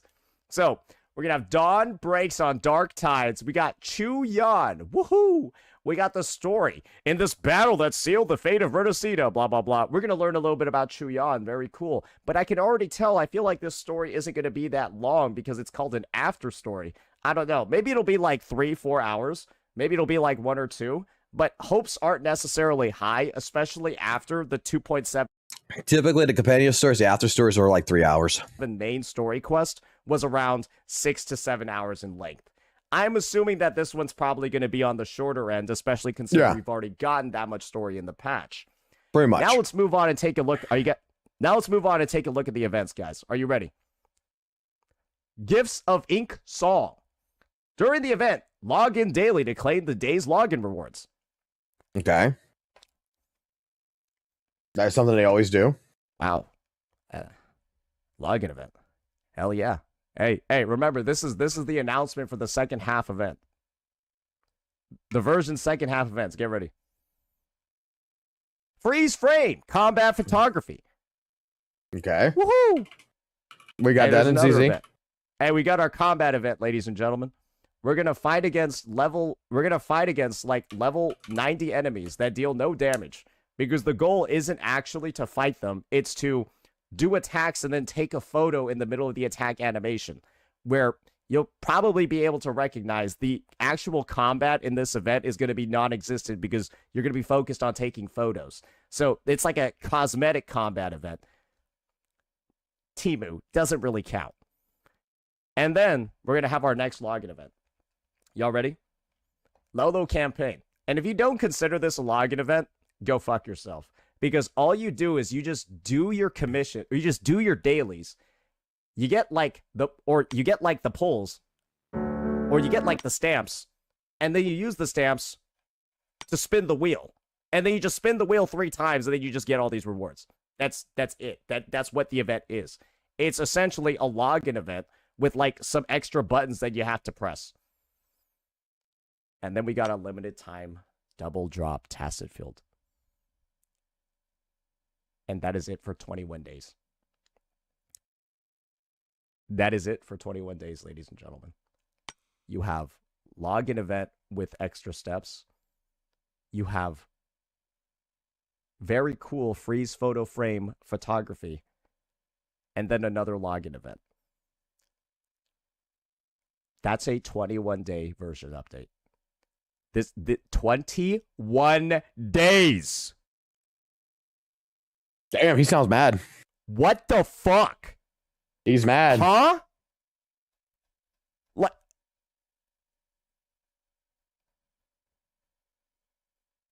How was this patch not shortened?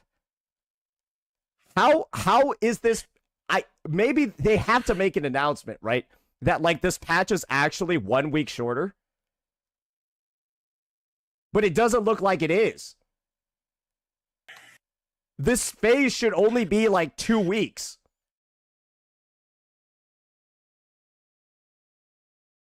I got a couple things to say about this one. He's not wrong. He's definitely not wrong.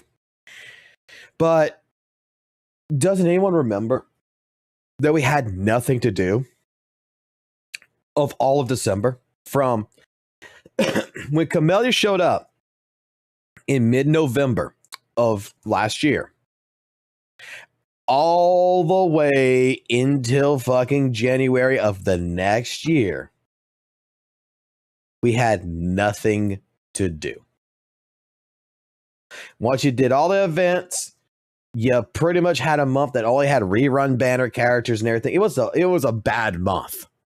But that was during the grace period, the timing of them gearing up for Renacida. Like, I understand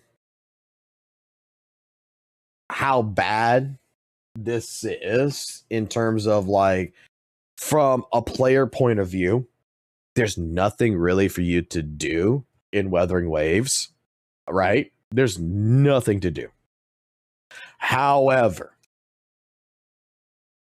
3.0 is right around the corner. We still got to go through 2.0, 2.8. And 2.8 has only got one character thing. So where does 21 days from now put us at? Let me go see. He says 21 days, right? 21 days from now. That is going to be November 19th. So 2.8 should be dropping around November 19th. Around the same time as Camellia. 2.8 is probably also, hate to say it, is probably also going to be a little lackluster. And probably because of holiday schedules and stuff like this and timing and everything else, we are probably not going to see 3.0 until the next year. Probably sometime in January. That's probably where they're going to line up. 3.0 is probably going to line up in January of next year.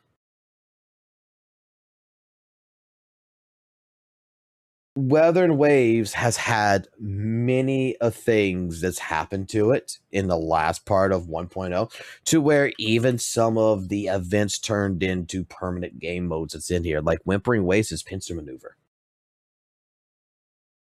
Like, straight up.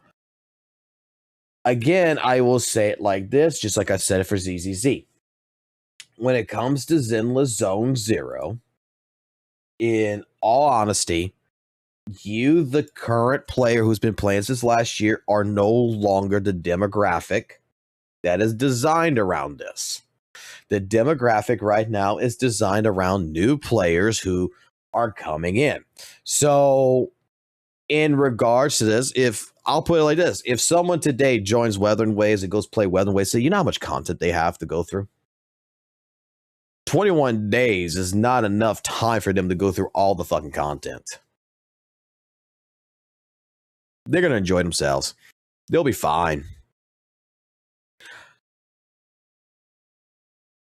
Just like I understand like St. Thomas's frustration he's going to have here, but at the same point in time, it's just like, this is where, in all actuality, in all honesty, I think Saints should be trying to unify the community together through this time of hardship to brace for basically a dry winter. So that way for after the new year, it could be a luxurious, event with an event filled, beautiful fucking game. But all frustration is going to do here is just going to make people basically want to drop off.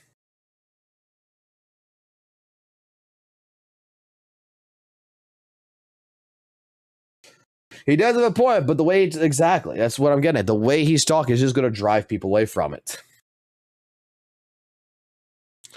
Like, we know, like,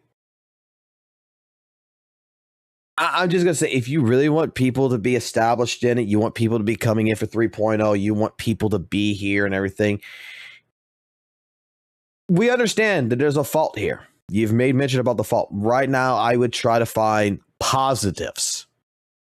This is something about St. Tonus that I think a main reason why people really dislike him is that St. Tonus isn't a person that practically is absolutely positive about a lot of things. Like in the beginning with Weather and Waves, yeah, he's absolutely glazing the shit out of it. But when we get to situations where he's really frustrated, it's only focusing on the negative. And there's a difference about being positive and being glazy, and then being very critical. We've gotten to the part to where he's been positive Weather and Waves. We got to the part where he's been critical Weather and Waves. We got to the part just recently before his vacation, how critical he was about Weather and Waves and all this shit already. This is a time period that I would say that, yeah, we can still be critical, but I would try to enlist that there's some positives here. Very big positive is that, look, DNA's out. There's something else to go try. It's a game, apparently. I think he was a person who is sponsored by them, that gets paid by them, so I'm pretty sure he loves the shit out of them. That he could be promoting, he could be doing. At the same point in time, he could be, positive about the outcome that, this is giving Kuro Games time to be cooking 3.0. That the less time that they're focusing on 2.7 and 2.8's patches, the more I would assume, and my expectations should be much higher than this, that 3.0 should be a banger of a patch. And that's the way I would push it. That would be the narrative that I would say I feel that St. Tonus should be incorporating. I don't understand how this is going to be the update for 21 whole fucking days. 2-hour story max, and then 2 login events, and then whatever the fuck this is. And when you follow up on this, recognizing that what we've had in 2.7 already was, get the fuck out, Banjo. We've had Lament Recon's Solaris Soldier, which is the most dog shit boring event I've ever played in the history of a gacha game. This is literally the most boring shit I've ever fucking played, because you just AFK from frame 1 because the enemies have no HP and your baseline guns deal so much damage. You just AFK from the start and you clear it.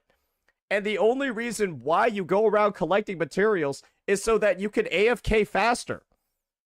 It's essentially a leisure event. It's like a login event that takes like 5 minutes to do because there's no actual gameplay required. And then you got the Septimont weather forecast. Get the fuck out, Banjo. Then you got the Septimont weather forecast where literally you could just...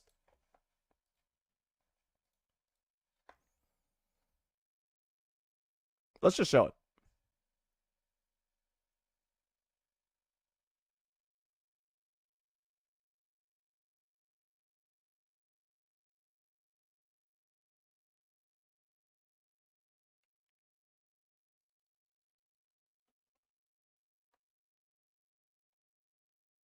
I haven't even started this yet. But it's okay, you'll see why.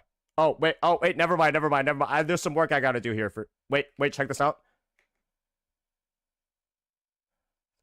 Fuck. Holy shit. Damn, I almost lost it there. Alright. I'll see you guys in a bit.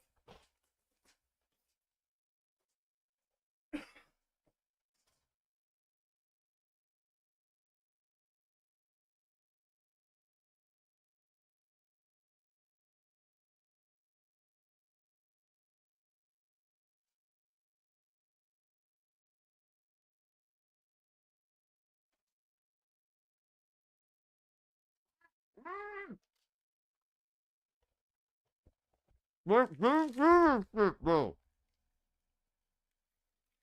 I don't know how to fucking do anything. I don't know how to go fucking get breakfast. I can literally multitask.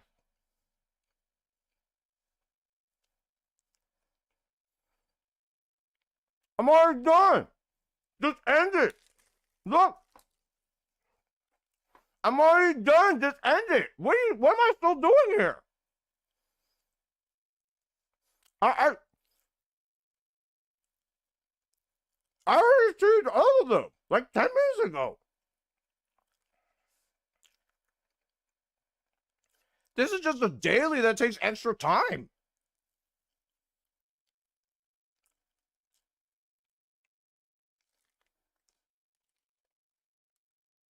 That's the other event in the fucking update. I got the max points. I only went. That's the fucking event. That's the fucking event. So you have AFK soldiers. Then you have AFK flying. Banjo, you're about to get banned, bro. And there's nothing else. That's been the update. AFK event. And then we're gonna get AFK login event. Login event with extra steps. And then some goofy ass freeze frame photo challenge.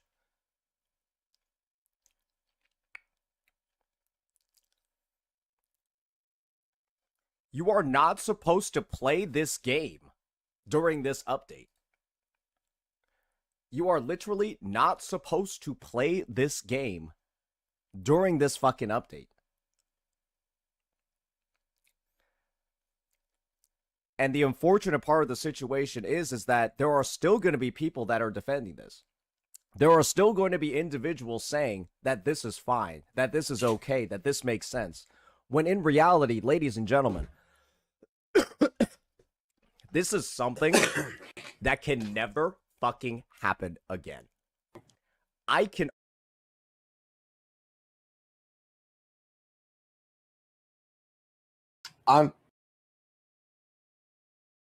gave it time.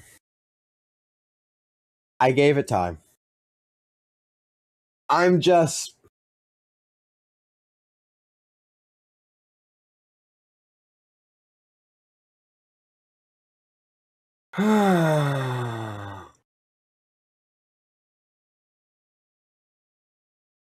have we not heard of, even in like I want to bring up like games, even like season passes and stuff like this, like with fighting games and shit. Have we never heard of the slow period,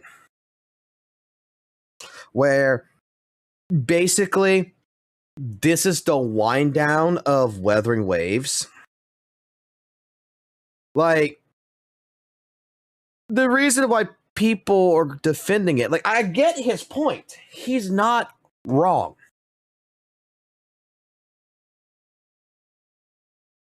Let me just basically explain this very much as a PSA here. He's not wrong, but he's over-exaggerating. This is like the same shit when I talk to people in the fucking ZZ community, okay? And I see some people fucking doom post some shit or whatever in ZZZ. Yeah, you got a point. But at the same point in time of your point, you're kind of over-exaggerating the shit. Like, right now is a situation where I understand. I think that a mass majority of people would understand this, is that this is the time period where 2.0 is coming to a wrap. You got 2.7, it just finished the big hoorah of the story. Yeah, vids are a little bit lackluster, but more than likely, the development team is split.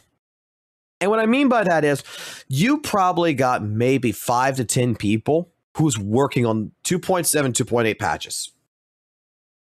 To be completely honest, their job is basically to keep it functioning.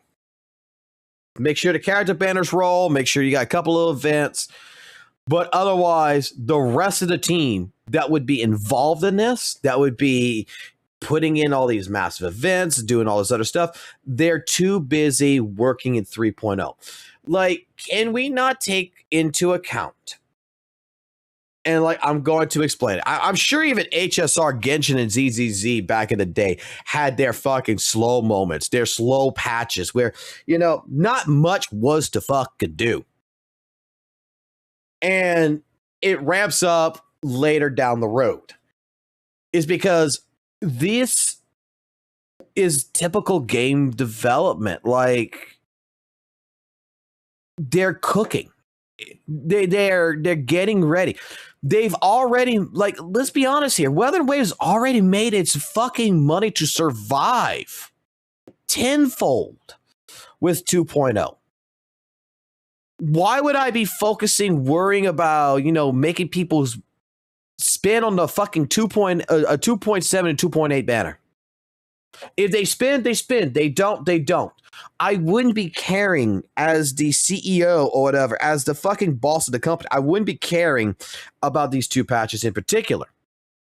I'm just going to be honest.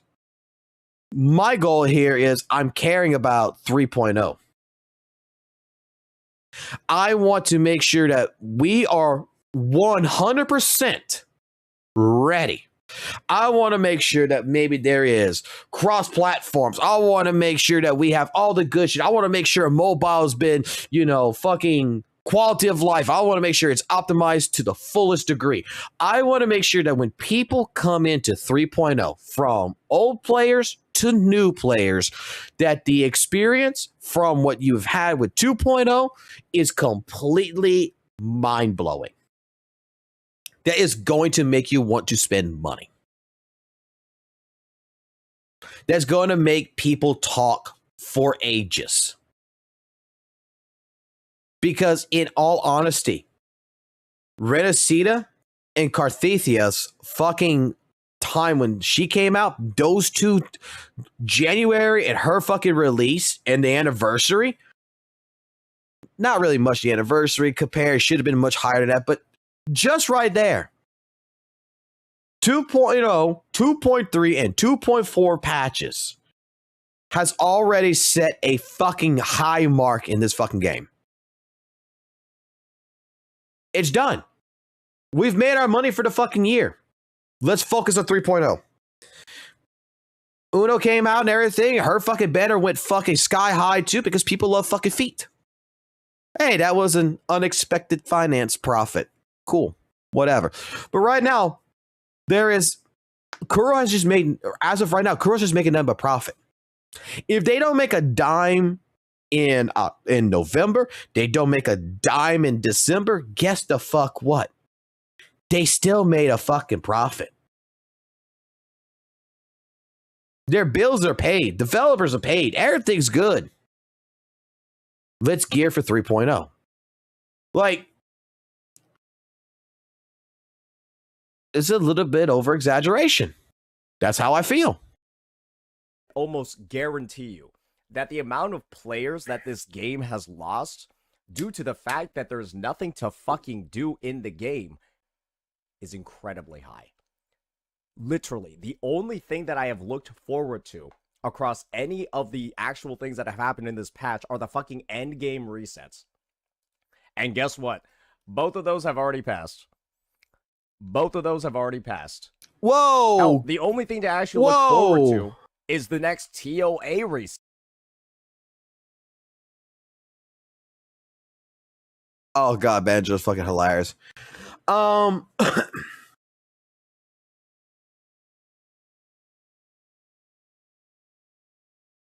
gonna guess that he's saving it.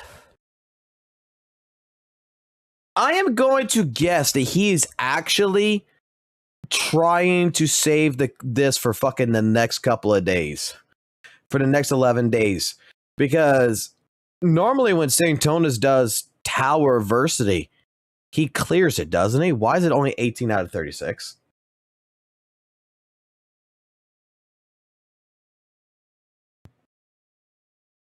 Did he start and get bored with it?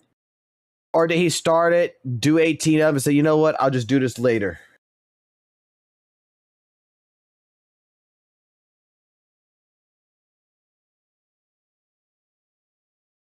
Because normally when I see him do Tower Versa, he does it. He just like straight up, day one, boom, done. This is the first time like he's got 18 and it's just sitting there doing nothing.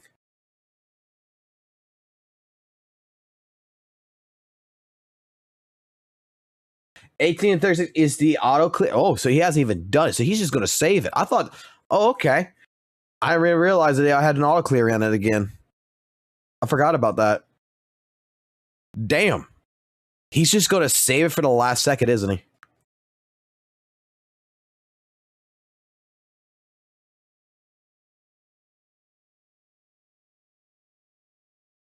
Set. That's coming in about 12 days. I think that's the only thing that we actually have left. Because otherwise, I just like this banjo guy keeps fucking trying to connect to his world. Up on the worst minigame we've had, Solaris Soldier, dog shit recon, and then that AFK flying event with 2 login events and this combat freeze photography dog shit. Brother. Oh my, the only thing that we should be happy about is that this content drought is and let me be honest here. Who here played Weathering Waves day one of release that, actually played Weathering Waves for a good bit during the time period when it was first released for like a couple of months? That you went through 1.0, 1.1, 1.2, and then 1.3? You're probably going to remember something. And I think it correlates very well with DNA.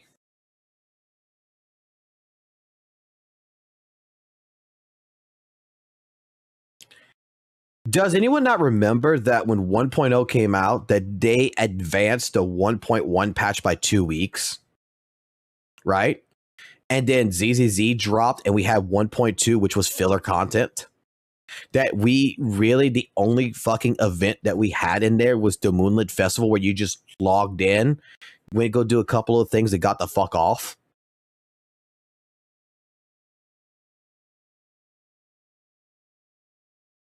Like, there was nothing to do.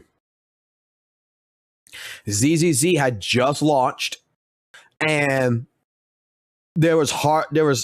again, you're just here to collect quote unquote wishes with Zhangli Yao.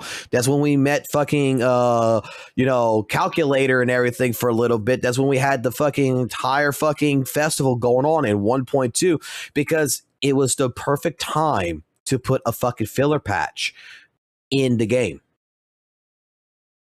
Because it hit the launch of another game that was highly anticipated. Zenless Zone Zero is a highly anticipated game, was it not? Like, if you remember last year before ZZZ was released, that it was talked about. It was something that people were looking forward to. And when they got a release date, all of a sudden, I remember Weathering Waves pushed their 1.1 patch 2 weeks ahead of schedule to where, boom, boom, we got like so much content in like this. It was great. And then 1.2 was kind of lackluster. And everybody's, oh, it's just a filler patch. It's fine. But it was the perfect time because they weren't fighting Zenless Zone Zero. You see what I'm saying? Like, Kuro is, in my personal opinion, very smart of what they're doing.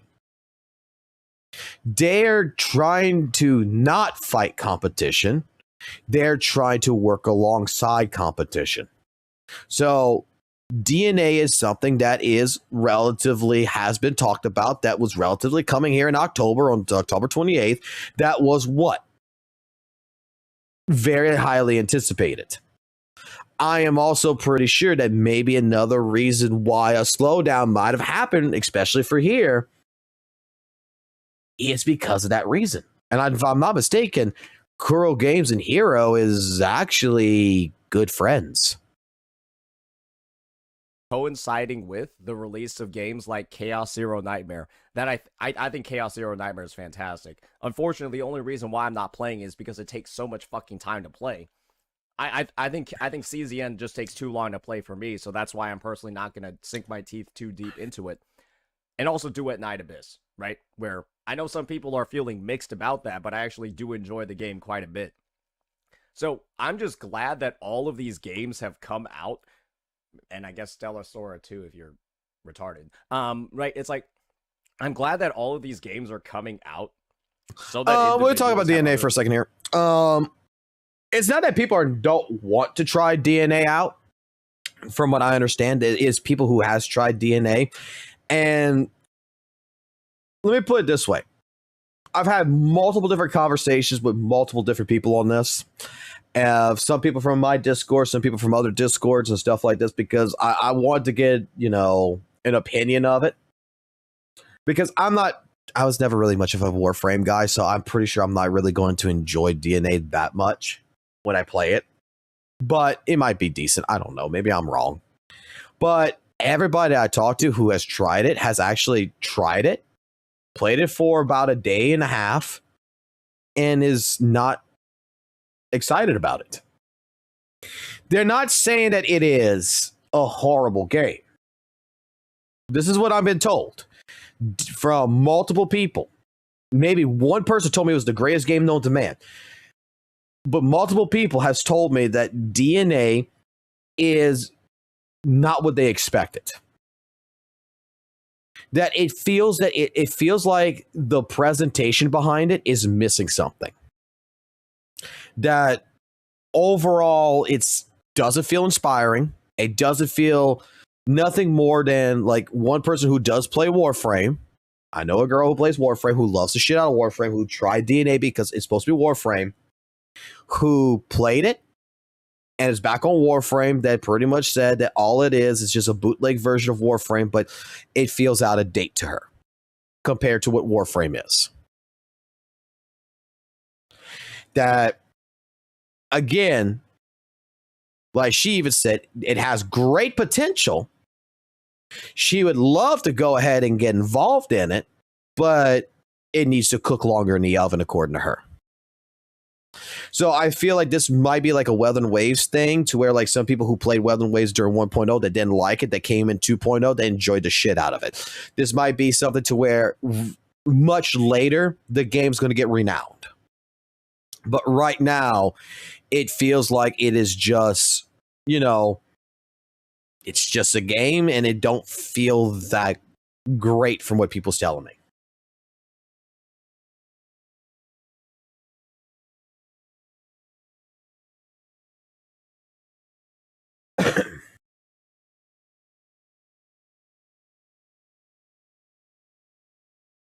So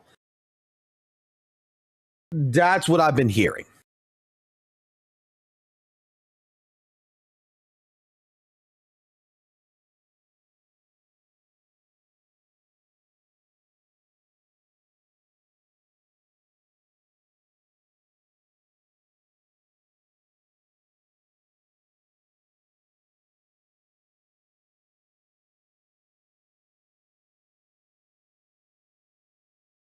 So unless otherwise, and look, no character gotcha in DNA, so less FOMO.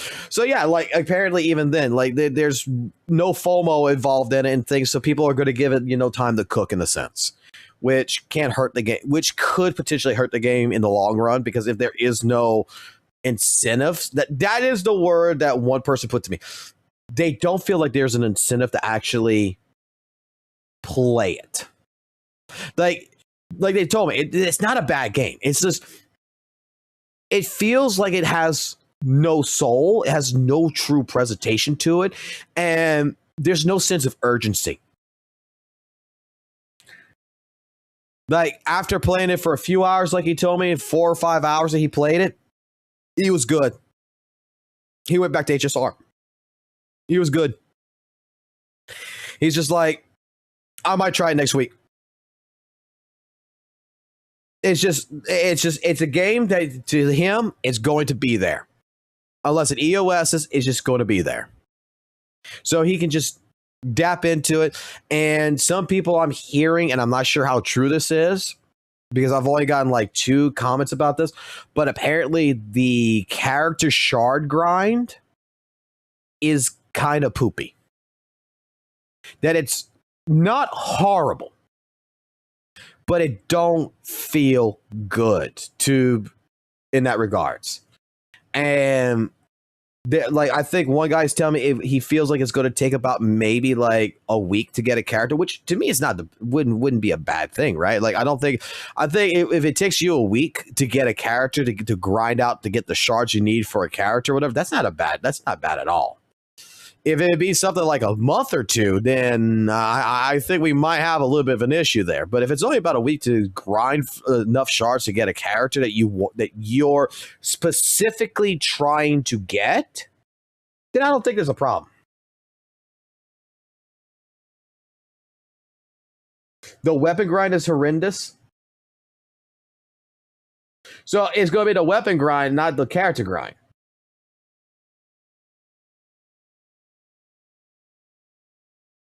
Yeah, I don't know. Like the thing is like I was saying here, and this is the reason why I'm letting it. This is why I did not want to touch it when it first came out, is because they took all the gotcha elements. They took out all the gotcha elements, right?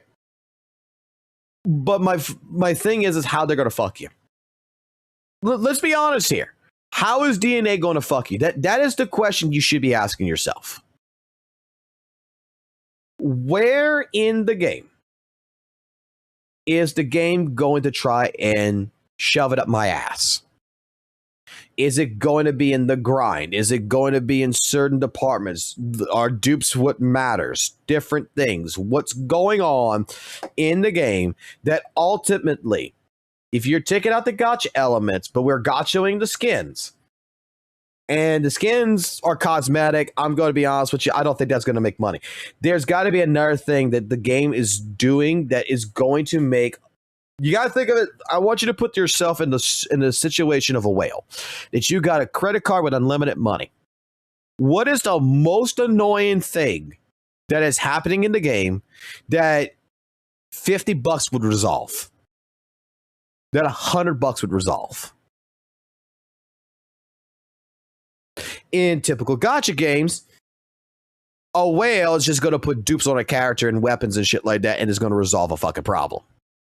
So, what is DNA doing that would entice someone to spend more money? And skins ain't going to be it, baby. Now, like you could go ahead, you could try to bullshit me all you fucking want on that one. Like, oh, it'll be like Fortnite, motherfucker. Fortnite is skins are fucking completely fucking different than fucking goddamn DNA skins. 100%. You're gonna buy a skin for your favorite fucking character. You're not gonna go buy a skin for a shit character you don't like. Whereas in fucking Fortnite, they're going to have crossovers where they're going to have like Snoop Dogg, they're going to have Post Malone, they're going to have fucking, Wolverine. They're going to fucking get these cool fucking skins where, in general, yeah, you're going to get them. Because, holy fuck, I love John Wick. I want fucking John Wick skin, bro. For some original fucking concept art of fucking skin, of a cosmetic, I don't give 2 fucks about it unless I see fucking titties hanging out. I don't think I give 2 fucks. Azura Lane makes that model work because have you not seen the fucking advertisements? Have you not seen the fucking skins in that? That's a completely fucking different type. That's a hentai game, bro.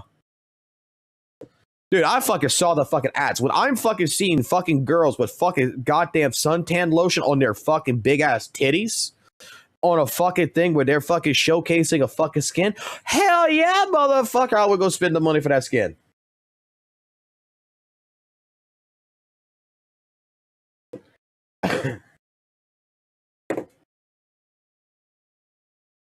I have not, and I do not want to see. But that's a difference. I can understand skins that are cosmetics in the regards if you're going to fucking sexually objectify the fucking characters, especially female characters, to the fucking degree that pretty much your inner fucking goddamn horn dog's going to come out.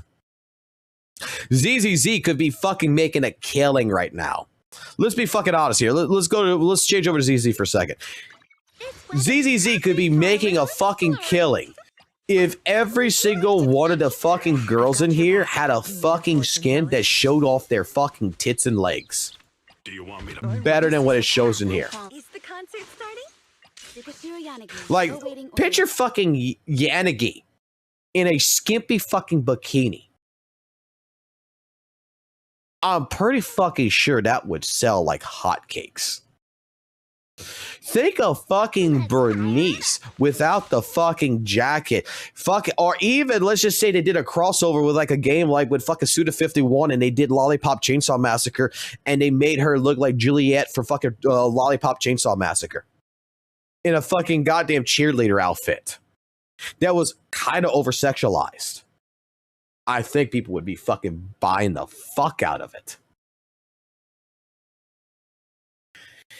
If they gave Monato fucking a skin that actually was like a crossover fucking type skin or something that represented him more like fucking Batman or some shit, I think people would fucking buy it.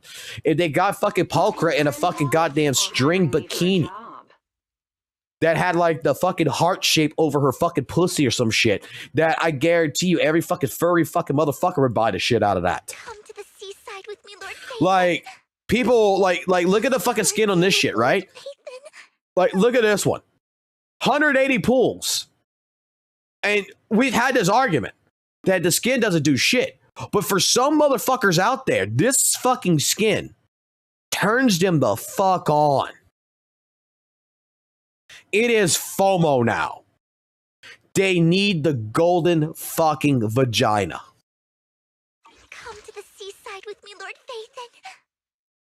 Like, Good day, Proxy. the fucking thing that fucking ZZZ is missing on fucking money is two things: skins and color palettes.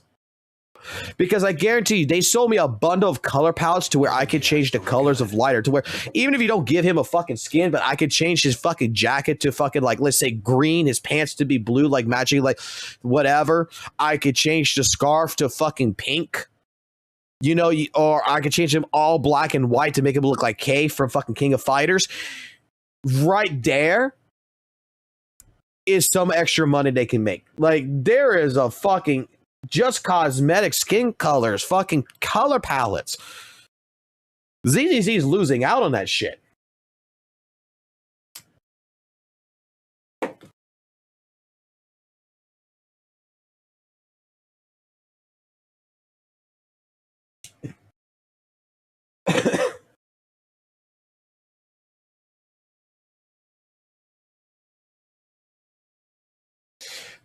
Come from someone who has been on and off Warframe for the past 12 years. I like DNA, but feel a little off.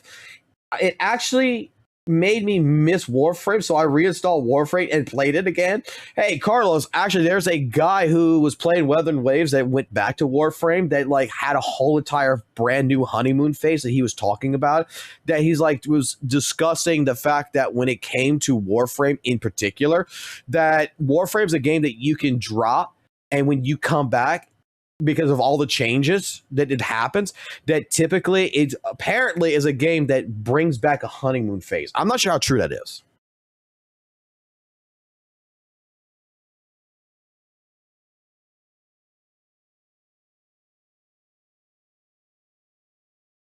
I think that, like, ZZZ, it really is missing an opportunity on skins and fucking color palettes. Things to do. But I don't think that Kuro recognizes that these other games are going to start taking the mind share of WUWA players. And there's going to be a lot of people who are just like, okay, well, should I even go back to WUWA? Maybe I'll just skip 2.8 as well. Maybe I'll come back just for like 3.0. Yeah, maybe I'll skip 3.0. I'm really enjoying these other games.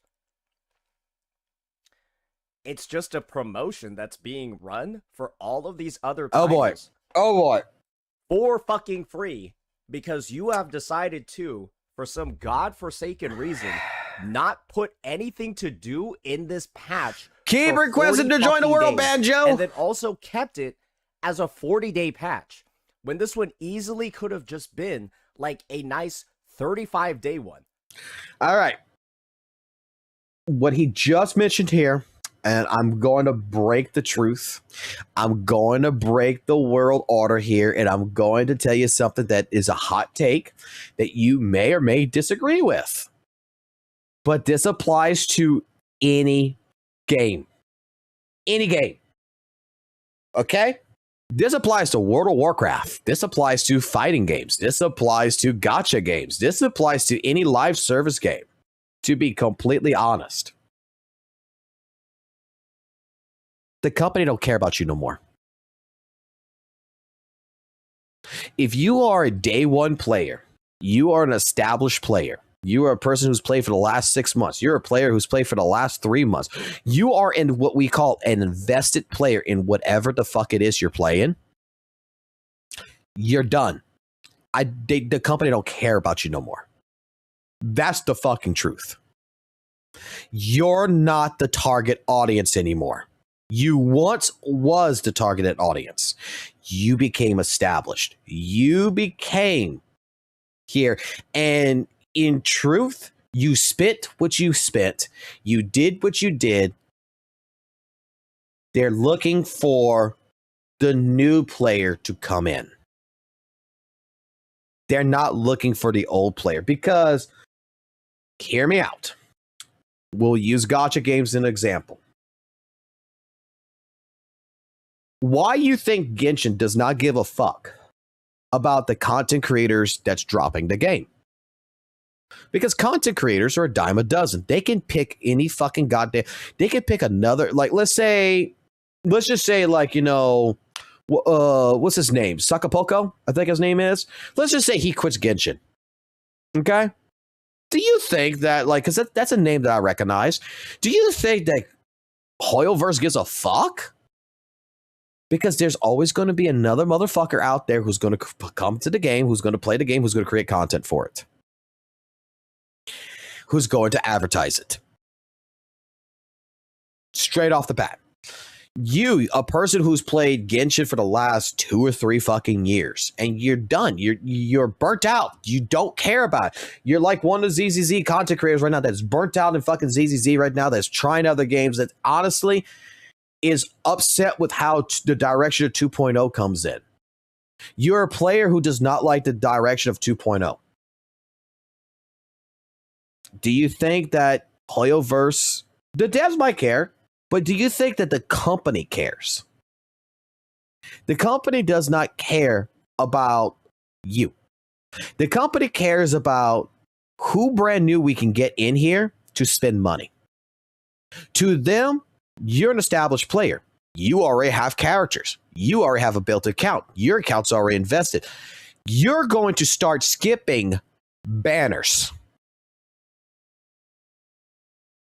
You're going to start looking at different units and say, I don't need this new unit. I can wait to get in the next unit because I'm more interested in ban you. I'm not interested in you Hardy. However, a brand new player who does not have fucking characters on their account, who is enjoying the fuck out of the game, who just started in 2.0, that's being heavily investing into it, that is wanting to build a roster to actually compete in in-game, is more than likely going to do what? They're going to spend the money to get the characters. So, in all honesty, that is their new target audience. That is the target audience that it is. Once they become invested, once they get to the point to where, you know what? I look at this character through the leaks. I'm looking at this character right now. I've been playing since 2.0. We're in 3.0. And you know what? I'm not so highly invested like I used to be. I'm no longer,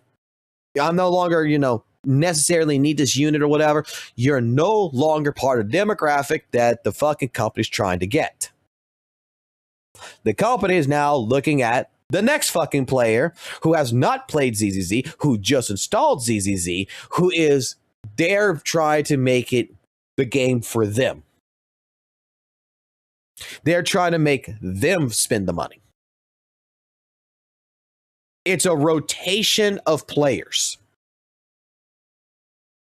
There's a lot of people who tried fucking ZZZ back in 1.0 that didn't like it. That came in 2.0 that started liking it.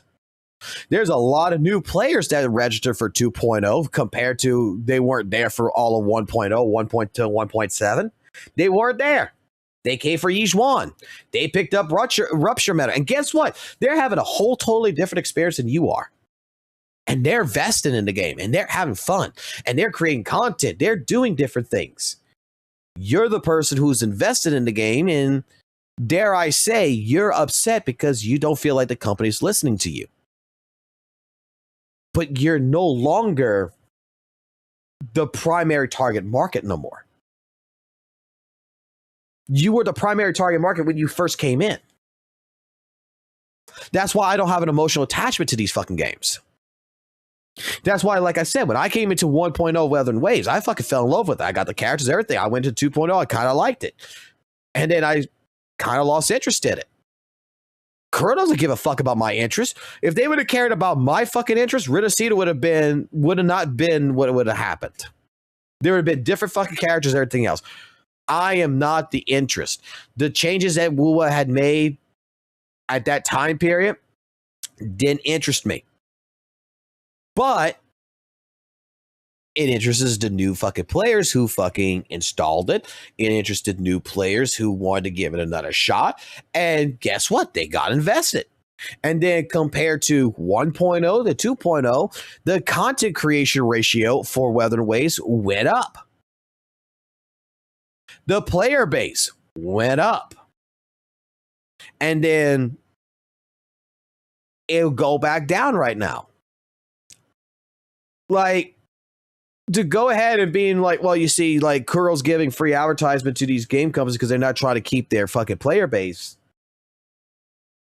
For every single person that's leaving, if you go take a look at different data sites, for every person that is leaving a game like ZZZ, Wuthering Waves, Genshin Impact, whoever, there is 5 brand new fucking people that is joining in.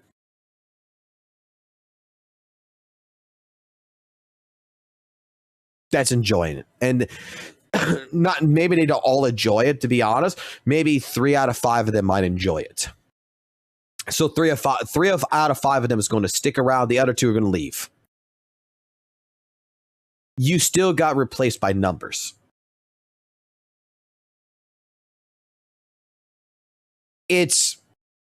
This happens in games all the fucking time. This happens in all the fucking video games. This happens in live service games all the fucking time. This happens in fighting games all the goddamn time.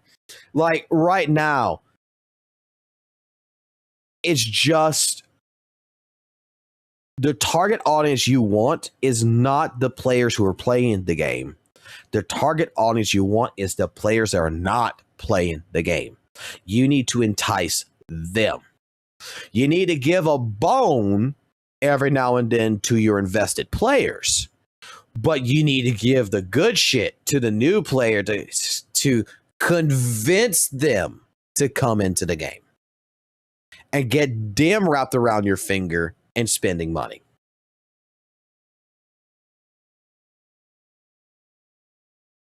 I mean, that's business economics 101.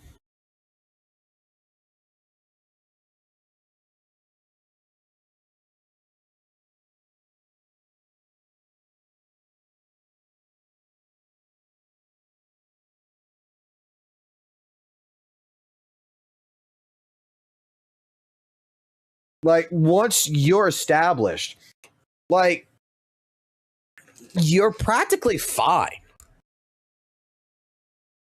Like, what's the point? If someone joins in ZZZ, for example, today, they don't have the option of getting the Miyabi right now. They don't have the option of getting any of the other characters. They're stuck with getting Lucia. They're stuck getting Monato. They got to build a roster. They got to pull for characters. They're gonna probably look at Hidari and fucking get Hidari. They're gonna look at Banyue, get Banyue. They're going to build. And then once their account is at a point where it's doing good, then they're going to slow down on their spending. Then they're going to slow down on their investment, their time invested in the game. Again, the company does not want that. You're not the target audience. And I could probably tell you right now, if you look at it from a Weather and Waves perspective, from Kuro Games perspective, if someone joined at 2.7 that came in to get Gabarena, right? To get her. Or to come get fucking goddamn fucking blind swordsman. Straight up, you know how much content they have in the game for them already? That will last them until 3.0? Yeah, you, Saint, you, me, and everyone else who's played Weather and Waves all the way up to a certain degree, we don't have as much content. Because we're established. We're doing endgame. We're good. We are now treated as the older fucking sibling where the fucking little sibling's getting all the good shit. The little siblings getting all the stuff, and they don't even realize it's just hand-me-downs. They just think they're fucking the better child. But all it is just hand-me-downs. They got a lot more to do. That's why, like there's a video that I'm making. I wrote the script. I'm going through the script. I'm going to try to record this tomorrow, where this talks about ZZZ's in-game. And this is going to be, in general, also can be applied to the events of Weather and Waves. This can be applied to a majority of gacha games, I feel. And the sentiment is very, very true. When it comes to all of these gacha games, and when it comes to your opinion that surrounds these gacha games, your opinion, my opinion, that person's opinion, this person in the chat's opinion, that person in the chat's opinion is all subjectively different. You don't like the Defiler. I like the Defiler. This person over here is mid about the Defiler. They don't care. You are upset because Miyabi is getting nerfed through the content. I don't play Miyabi. I don't care about it. So it doesn't hurt me none. I don't have that same sentiment. Some other person over here, they're playing Miyabi. They're doing things with Miyabi. And they're like, yeah, it's okay. It's not horrible. They have a different experience. I got a person I know of that has a fucking goddamn fucking M6 Miyabi with an R5 weapon that is laughing his ass off apparently at everybody because he thinks he's God, who's trying to say that Miyabi's never been power crept. That he's clearing the Filer, he's clearing the Butcher, he's clearing all the fucking bosses, the Miasma Priest with no fucking issues. And it's just like, and all he's doing is pressing buttons. And it's like, dude, you do realize you got an M6 fucking goddamn Miyabi. It don't fucking matter. Okay. I'm just saying that you're not a relatable state. No, it don't matter. People bitch about it.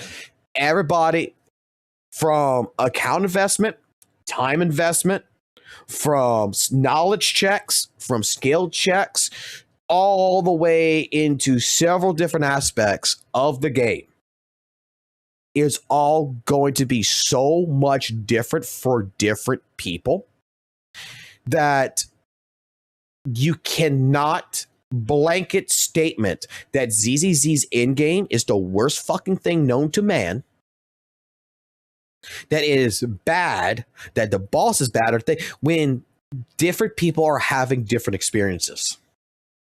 You can say for yourself, you have this issue. But to try to make a blanket statement that the entire community is having this issue is not the case.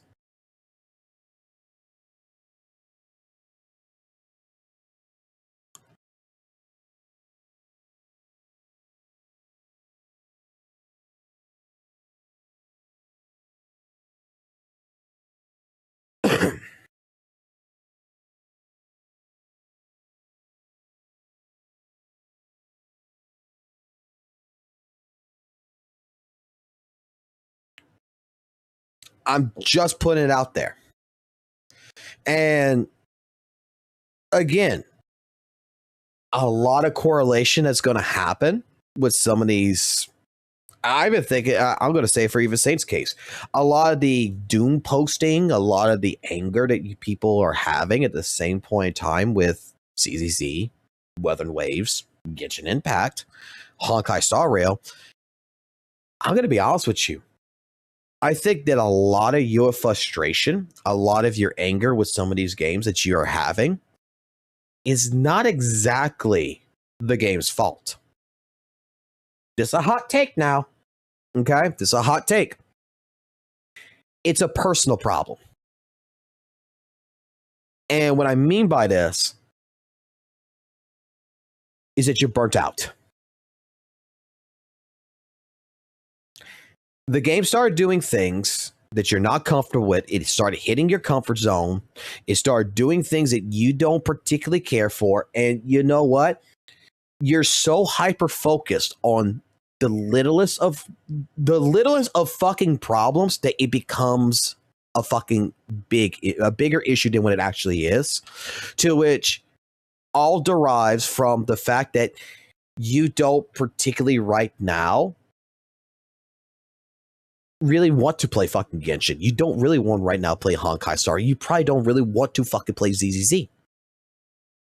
And bro, it's okay. It's fucking K. You don't have to justify why you hate, why you're angry with ZZZ. You don't have to justify why you don't want to play Weathering Waves. We all get there. Dude, I used to play fucking League of Legends every fucking day for a year straight till I got burnt the fuck out. I don't play it anymore. Once in a blue moon, I get an itch for it.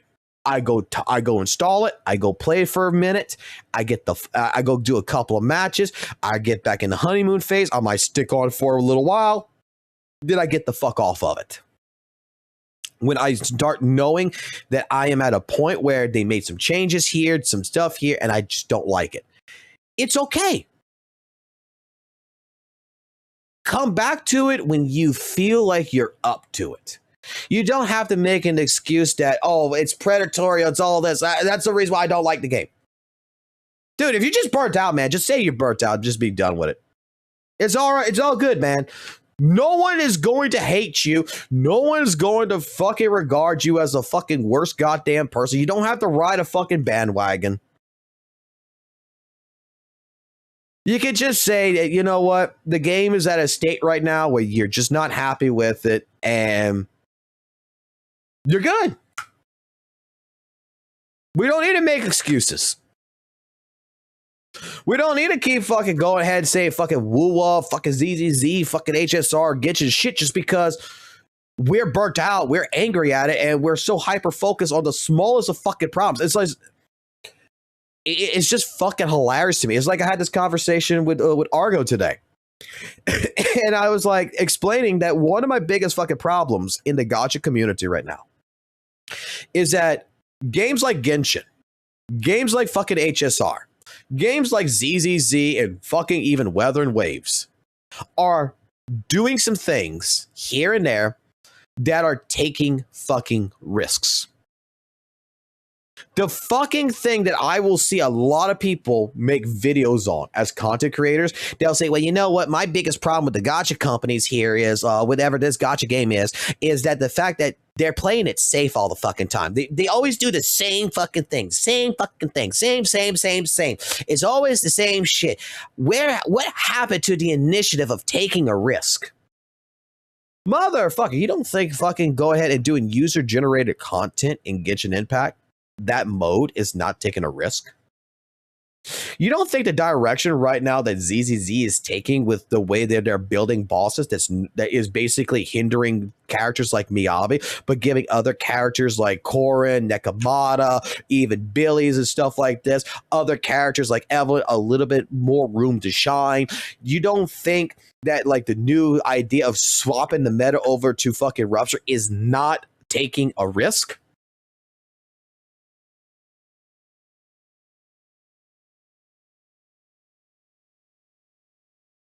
That's what these games. That's what they're doing. They're taking your advice.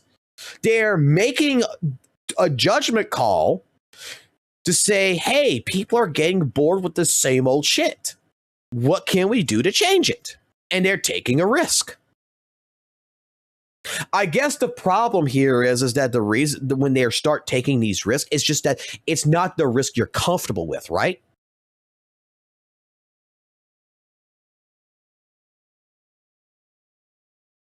Look, Guilty Gear took a fucking risk. I don't like the fucking risk, but it paid the fuck off for them.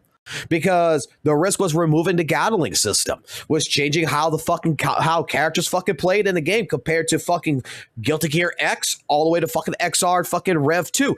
They fucking had the same exact fucking same button combinations, the same fucking bread and butter combos, the same exact fucking system that you can translate from the fucking oldest game to the newest game to the newest game to the oldest game. You can play every character exactly the fucking same.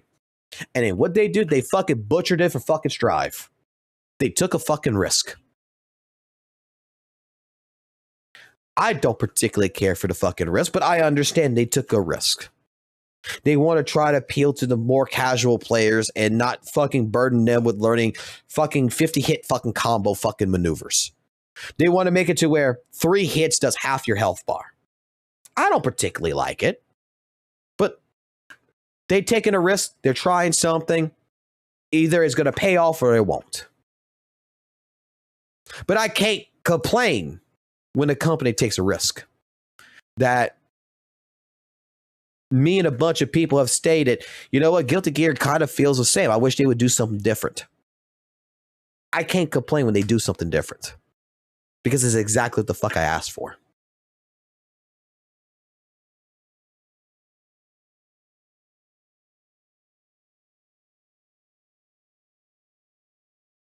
Like that's the truth. That's why, like I said, like all of this kind of stuff that we're talking about, Wuthering Waves right now, in particular, they're taking a risk. There's no content. There's no fucking thing. But you know the risk they're taking is? They're gearing up for 3.0. They're gearing up for the next evolution of content. We might not particularly like the way they're handling it. We might not particularly like as players what's going on. But again, to drive in home my point, if you're an invested player in the game, these companies don't care about you. Because to be completely honest with you, you've already spent your money. You already got an established cast of characters, most likely. If you're a day one player, 6-month-old player, 7-month-old player, whatever, you're invested, you're established, and you're probably at a point where you're looking at skipping characters anyway. You're not the target audience no more. The target audience member that they're looking for, the target player, like a company like Kuro, a company like Hoyoverse is looking for, is the motherfucker who's going to open that credit card up for the next couple of months to get invested. That they are enjoying the game for what it has, and that they're making sure that the newer characters are better than the older characters, and that in general, these are people that once they get to the point to where it's just like you, they get invested, they're good, and then they see a character that comes in, they say, you know what, I don't need that character. I'm going to skip it. And then all of a sudden, that player is no longer the target audience. But the 5 new people who just joined ZZZ, who just joined WUWA, who just joined Genshin, that's our target. Take their money. A nice 7-week patch, maybe a 6-week patch, instead of a fucking 42-day patch. Look, I understand his frustration. I understand Sane's frustration. I agree. It's becoming more and more clear.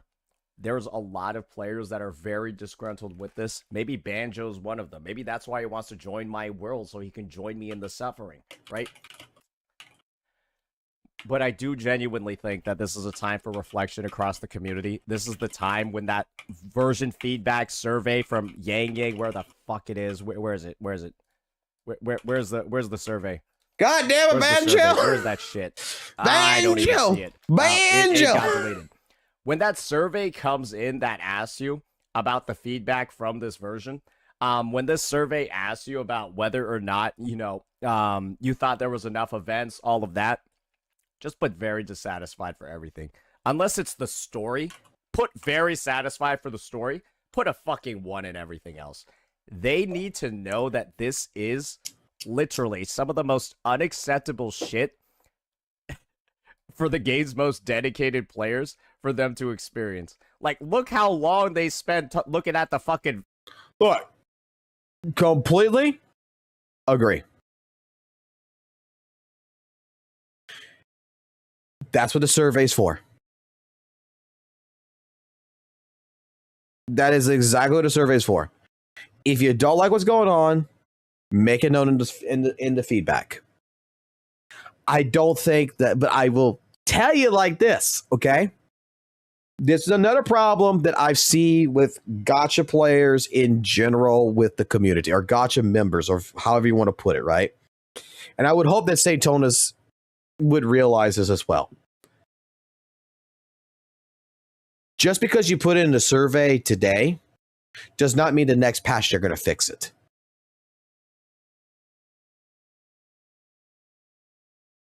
They're like, how many times have I heard someone bitch about something and they're so upset that when they're going to quit the game the next patch if it doesn't show up? Then the patch comes in, it doesn't show up, but like 4 patches later it shows up, whatever the fuck they were bitching about that they get, that they've been wanting. The thing about it is it takes more than a month to implement things. Like, I'm pretty fucking sure that, like, when it comes to all of these things with Weather and Waves, it comes to all these things with ZZC, they already have an outline of what they're doing. And at the same point in time, they don't want to alter it too much. They may implement a couple of different things here and there at the last second, but ultimately it's planned, it's done. 2.7, 2.8 was probably already fucking planned and done well before fucking 2.4 was even released. Like, it was already planned out, the next stages of what they were doing. So all you can hope for is that when you put something like that in a survey, like, look, this is unacceptable, we need events or something, is to pray that they'll take that into consideration for 3.0's content. That's what I'm going to get at here. That have a little, because some people I feel have unreasonable expectations. And I feel like that is one thing that hinders a lot of the experience that you can have of enjoyment with these games. I swear to God, surely they've never put an explanation for how the fucking banner system works underneath the characters, right? Like, they've never done this before, right? They needed some way to bolster this shit. And wait, what? Actually make it, like, longer than, like, 1 paragraph? The feature as a exclusive order, feature as a convenient will not be available by any other means once this event's in. No, I don't think they ever have done that.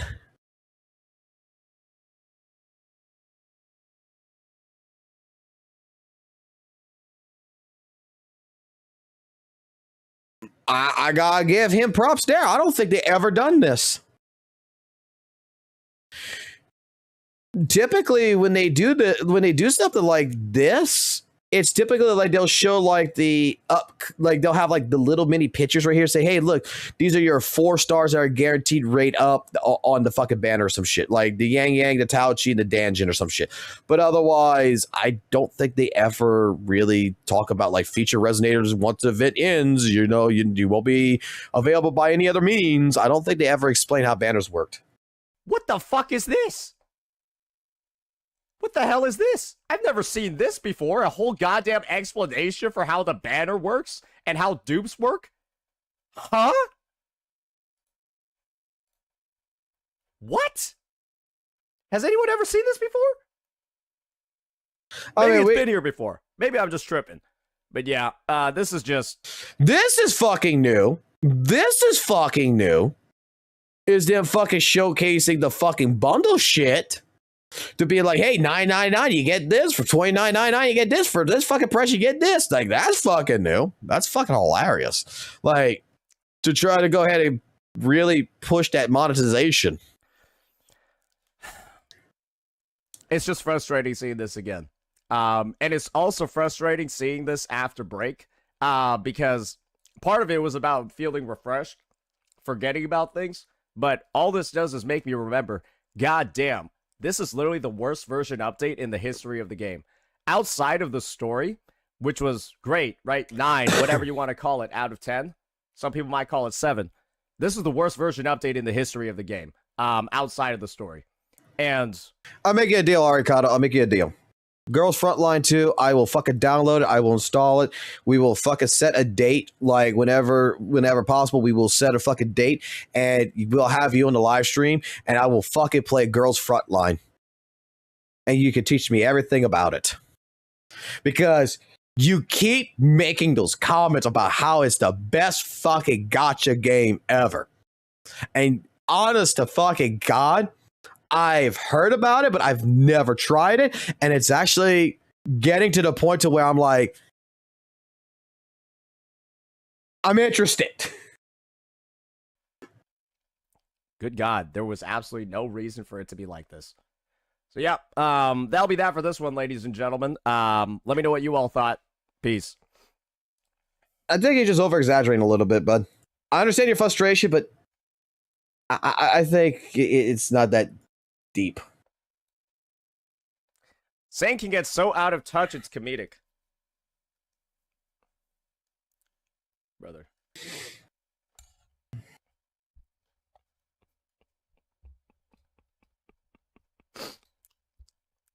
Post your WUWA account right now. Post your WUWA account. Oh damn! I guess I must have pissed some of you guys off with my live stream because I just lost 2 subscribers. We're back down to fucking 10,328 subs. Aw. I'm at the point, man, where I'm just like, I'm just gonna be blunt. I don't care. The photo.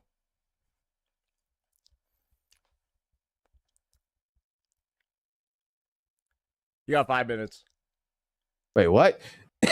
Show me you play WUWA, man?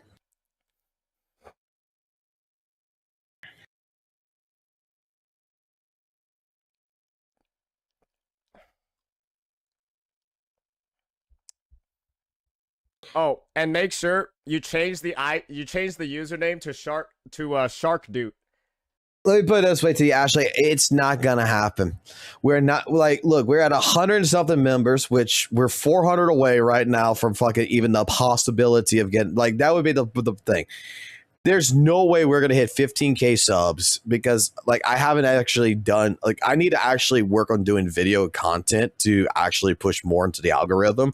Like I said, I just been busy for the last couple of weeks. I just haven't really been able to sit here and actually make videos. And particularly so, I actually prefer live streaming anyway. So it's not gonna happen. Not anytime soon. You might get the Evelyn cosplay by summertime. I'm gonna keep it as a permanent fucking thing. When we hit 15K subs, we get the Evelyn fucking cosplay.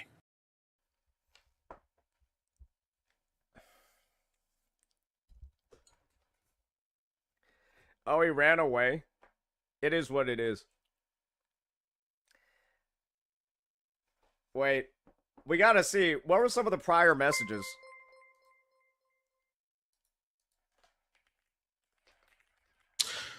DPD gifted 1 sub.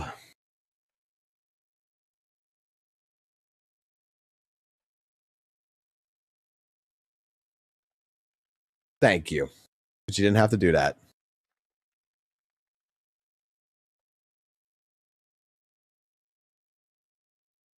Like, is this it? Is this all you have for me, DVD? Like, this was the entire Rage Fest?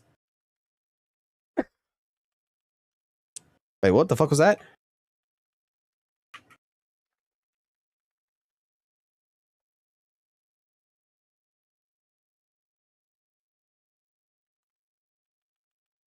Did he squeak? Did I hear a squeak?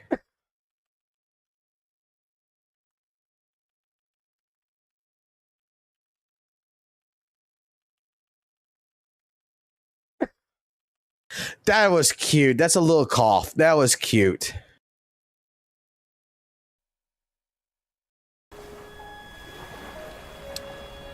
All right. I'm good with it. I'm good with it. Yeah, slow day. I mean, I don't care. Like, I don't care, slow day or not.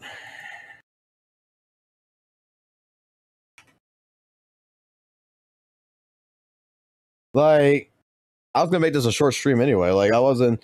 You're the one that just posted it and such.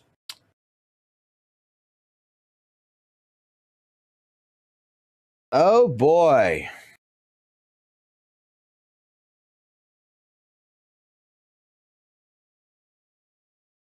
Okay. I gotta talk to the man real quick. I gotta talk to the man about this video real quick. Zenless Zone Zero will die, St. Tonus. Aricado. Are you sure about this?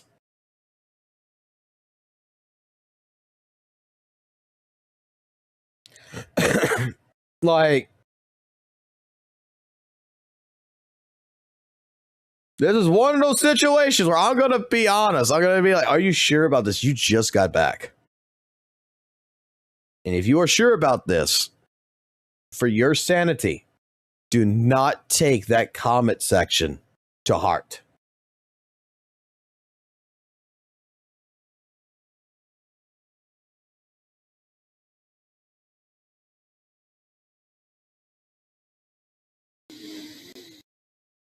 Like, I don't even like I don't even I haven't even pressed play on the fucking video. It might be so completely fucking all right, but I'm just saying. The 9 out of 10 times, like, I'm about to go scroll down. I'm waiting to see.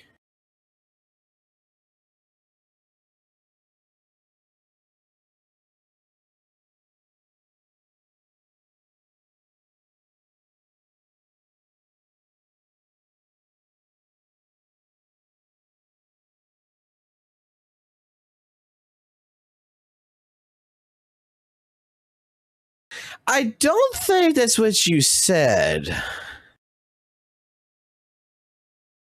Like I said, some of these comments is going to end up happening on this video.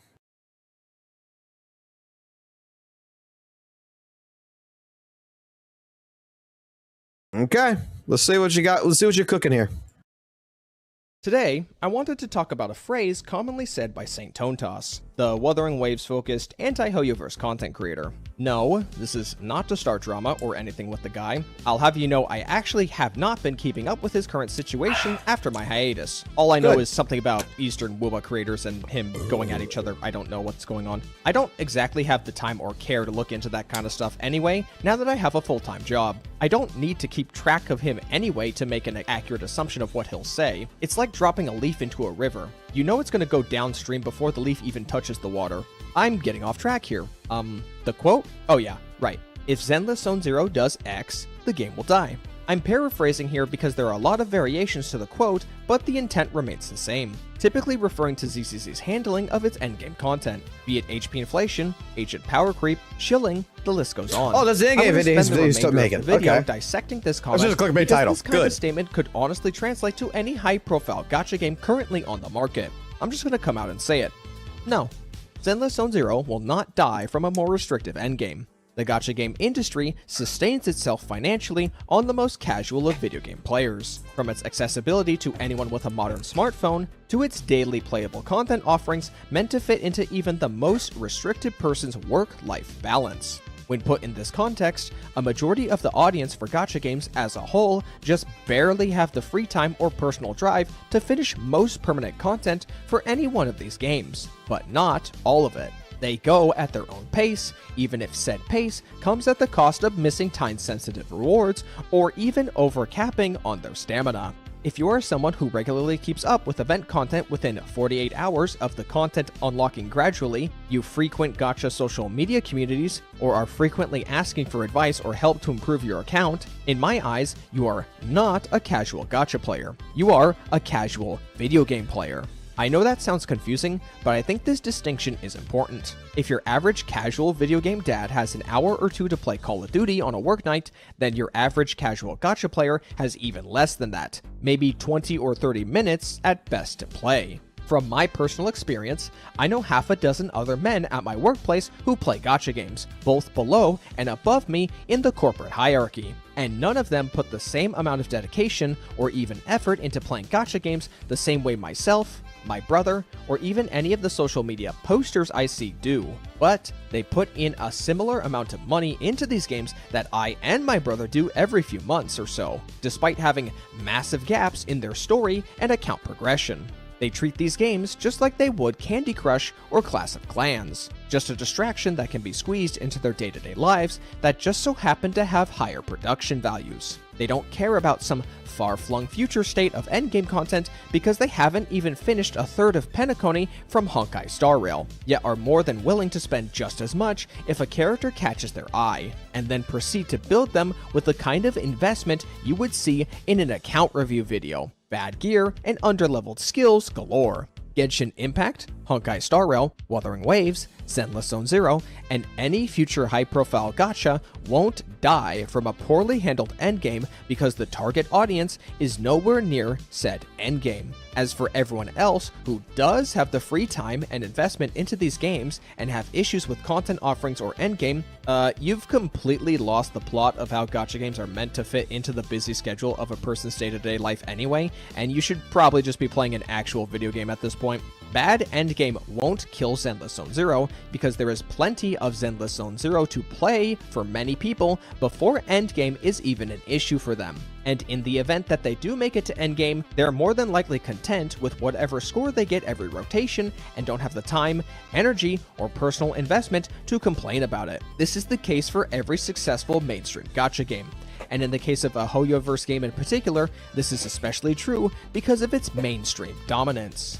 Here's the thing you have to understand about HoYoverse. They are not a game development team. Not anymore. They have evolved into an ecosystem that several video games developed by them reside in. It's in their rebranded name, a universe that holds many possibilities born from the seed of the MiHoYo team, a HoYoverse. Honkai Impact 3's success is the success of HoYoverse. Genshin Impact's success is the success of HoYoverse. Honkai Star Rail's success is the success of HoYoverse. Zenless Zone Zero's success is the success of HoYoverse. And the upcoming Honkai Nexus Anima's success will be the success of HoYoverse. There is a concept in business known as the loss leader, a product or service provided to customers at a loss to the company in hopes of profit from additional products that orbit around the original product. Milk is sold as a loss leader by storing them at the back of grocery stores, so shoppers have to cross several shopping aisles to get to it, in hopes that people may stop to grab anything they pass by on the way to get the milk. A video game console is a one-time purchase sold at a loss by manufacturers in hopes of making a profit from game sales. I never thought about that. Why is the fucking milk always in the goddamn back? I never thought about that. Fuck! In-app purchases and subscription services. HoYoverse can market and run any one of their games at a loss for a period of time if another game is going through a profitable period, as the goal is to keep customers in the HoYoverse ecosystem. Players are constantly reminded of and exposed to Genshin, HSR, and ZZZ as an option to move to if another has a content drought. With all of this in mind, it should be clear to anyone not attempting to stoke the flames of gacha wars that a lot would have to go wrong across all of the Hoyoverse games for Zenless Zone Zero to truly die, from content offerings to sales performance. And just to elaborate on that for a moment, those two things would need to happen for several consecutive months before there would even be a cause for caution by the company. A single month's worth of the guessing game revenue chart that every React slot tuber likes to bring up is not substantial enough. With all of this in mind, I think it should at least be fair to say that Hoyoverse know what they're doing and is completely aware of what they need to do with all three of their games and is not about to just sleepwalk into a point of no return that would spell disaster for any one of their IPs, Zenless Zone Zero included. ZZZ is not an open-world action-adventure gacha game. It is an instance-based hack-and-slash action game. It does not need the same amount of budget, resource. No, it's a fighting game. It's an instance-based game that has fighting game mechanics. Okay? And profit to be sustainable when compared to its sibling games or its competitors. If we were talking about the idea that the accessibility of ZZZ's endgame will die, then we would be having a completely different conversation, one that has been treaded by both experts and tourists countless times before me. Before I go, I would like to address the idea of Saint Tontas covering ZZZ out of a desperation for ad revenue. I think this statement is both true and false at the same time. If we are talking about direct revenue, then this statement does not hold any water, as ZZZ is on the lower end of his analytical performance on his channel. But it is profitable to Saint Tontas in how it influences his revenue within the Wuthering Waves ecosystem of content creation.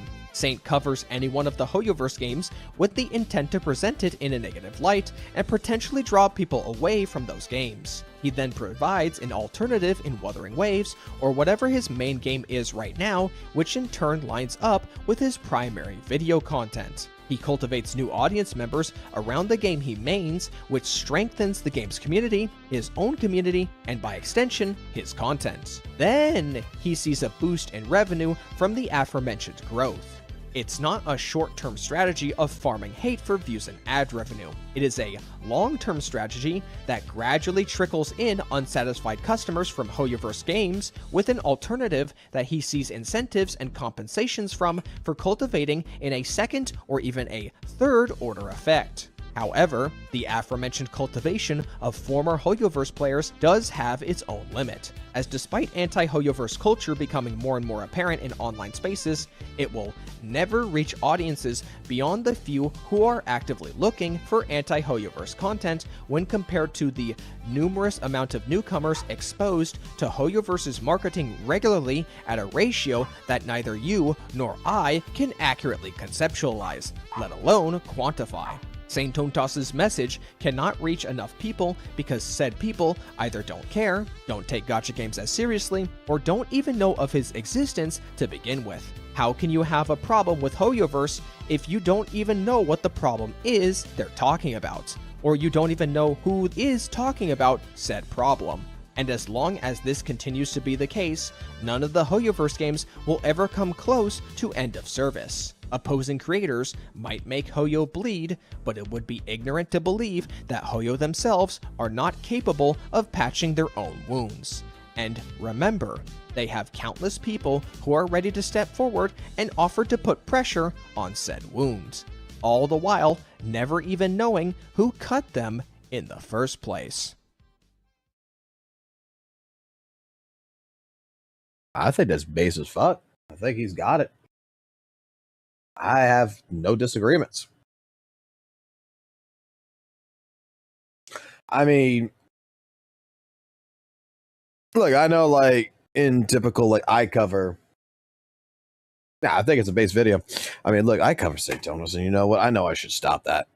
And honestly, there's nothing really to cover with him right now because the only thing that there is to cover is when he's talking about ZZZ or something. But right now, like, Weather and Waves is in the state. It's not a big fucking deal.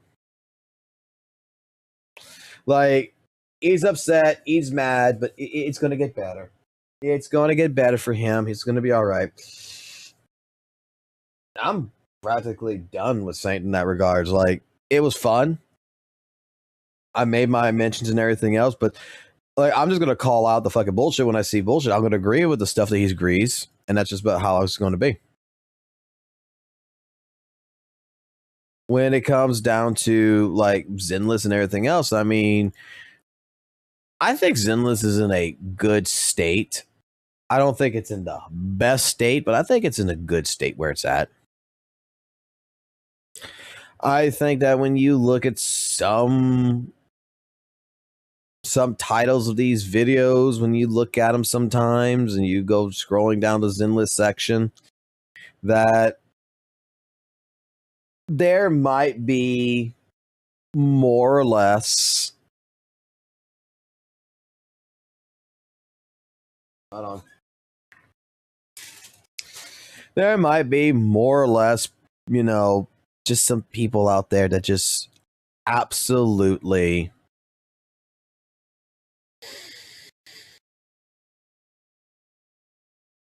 are overthinking.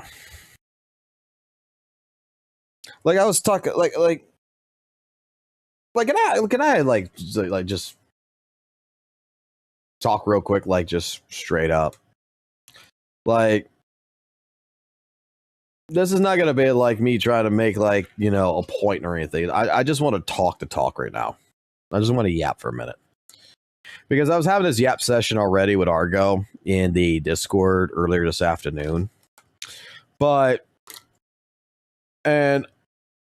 there is no like, I don't have a point behind this, what I'm about to talk about. I just want to yap about it, and I just would like to get people's different opinions on it.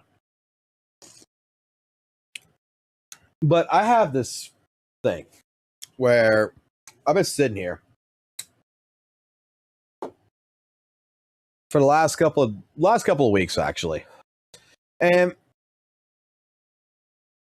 being direct as such, with all the talks of like, you know, with things with Miyabi, with things related with, you know, the end game, the issues and everything, how people present their opinions in this regards. I'm wondering a lot of times if the opinions are really based on fact, or is just really based on a personal bias.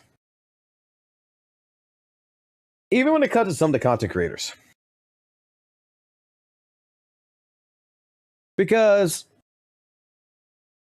I look at things, you know, and I hear all these different things. I watch all these different reacts and all these different videos with you guys, and I look at different things here. And this is why, like I said, I want to make the video for tomorrow about pretty much what my feelings are in regards to the subjective opinions.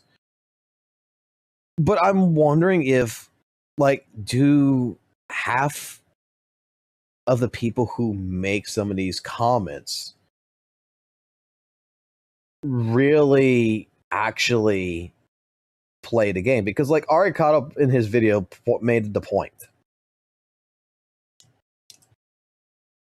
I think the mass majority of people who are quote unquote casual players who are fans of ZZZ don't spend hours in the game. These are people who play when they can play. These are people who pull their phone up, they come home, they sit down, they do their dailies, they get the fuck off. Right?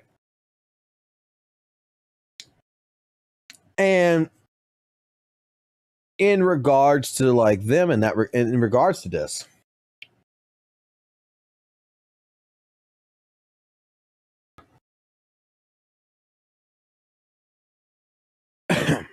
I don't think like I don't want to say that their opinion don't matter. Okay? Because I think that, you know, if you're not having fun with something, you're not having fun with something. And it's best to stop. That the moment you start dragging yourself to play something just for the sake that you have to play it is actually the problem that steers these situations with something like Zenless Zone Zero. That even from the casual perspective of the guy or the woman that is playing for fucking only 15 minutes a day, gets off, goes have a life, comes back, does it the next day. If these are people who are just in general not having fun with the end game, if they're not having fun in general with the game as a whole, that relatively speaking, I think they do need to stop. Like, they need to calm down.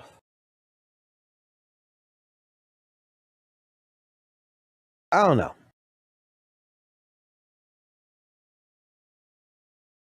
Because, like, to me, with my age and everything else, and with even different things at work and different things with video games and stuff like this, I always found the struggle and looking for the answer to be the fun part. The research, the knowing that, you know, I can be doing something better has always been what leads me to play games like this. That if I'm struggling somewhere and I know that someone else out there is doing something better than me, that is my absolute, you know, I'm trying to think of the word for this. That's my inspiration to sit here and play 4 days of fucking Hugo, beating him against a fucking wall.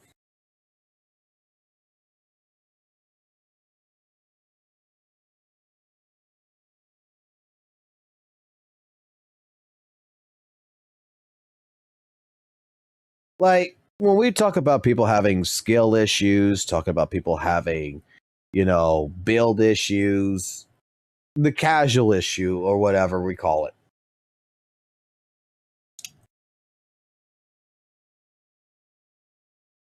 I don't think that's necessarily a wrong statement. The get good, you know, is not a wrong statement to be made.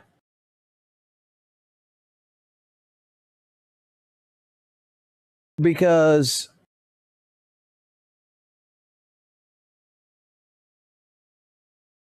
my question comes in, what is considered, I guess,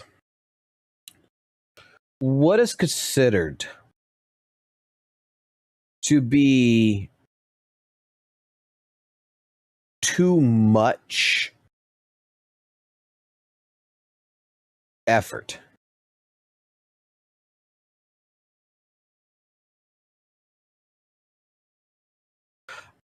And I don't think I have an answer for that. Like, I don't think from a casual perspective, from a person who only plays for, like I said 15 minutes a day or whatever, when it comes to ZZZ, when it comes to Wuthering Waves, when it comes to Genshin Impact, what is considered, right, enough effort?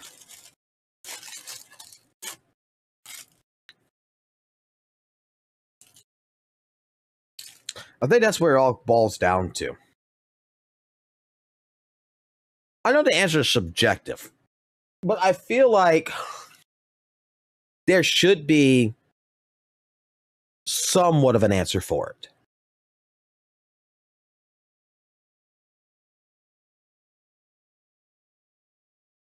There should be somewhat of a little bit of a universal truth a universal understanding. Because I think that's what it all boils down to.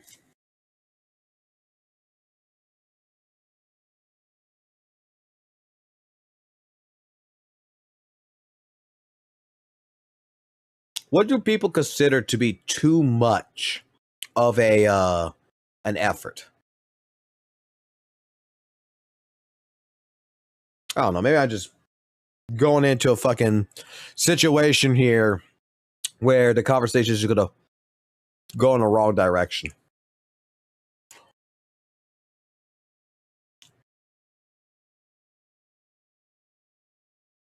I'm trying to see if there's anybody that I know of that has a review on Dual Knight Abyss. Yep, I don't know who this guy is, but he's got 82k views. Let's see. Duet Knight Abyss was among my honorable mentions list for my most anticipated gacha games of 2025. This upcoming highly action-intensive brawler with co-op and shooter elements has been the topic of quite a lot of talk in the past couple months. After having the privilege of participating in the second closed beta test, I want to share some of my initial thoughts after playing for a few days regarding the game's mechanics, oh, this is a closed beta. It says in the release. Quality. Okay. For full disclosure, yeah, this ain't the full release. Does anyone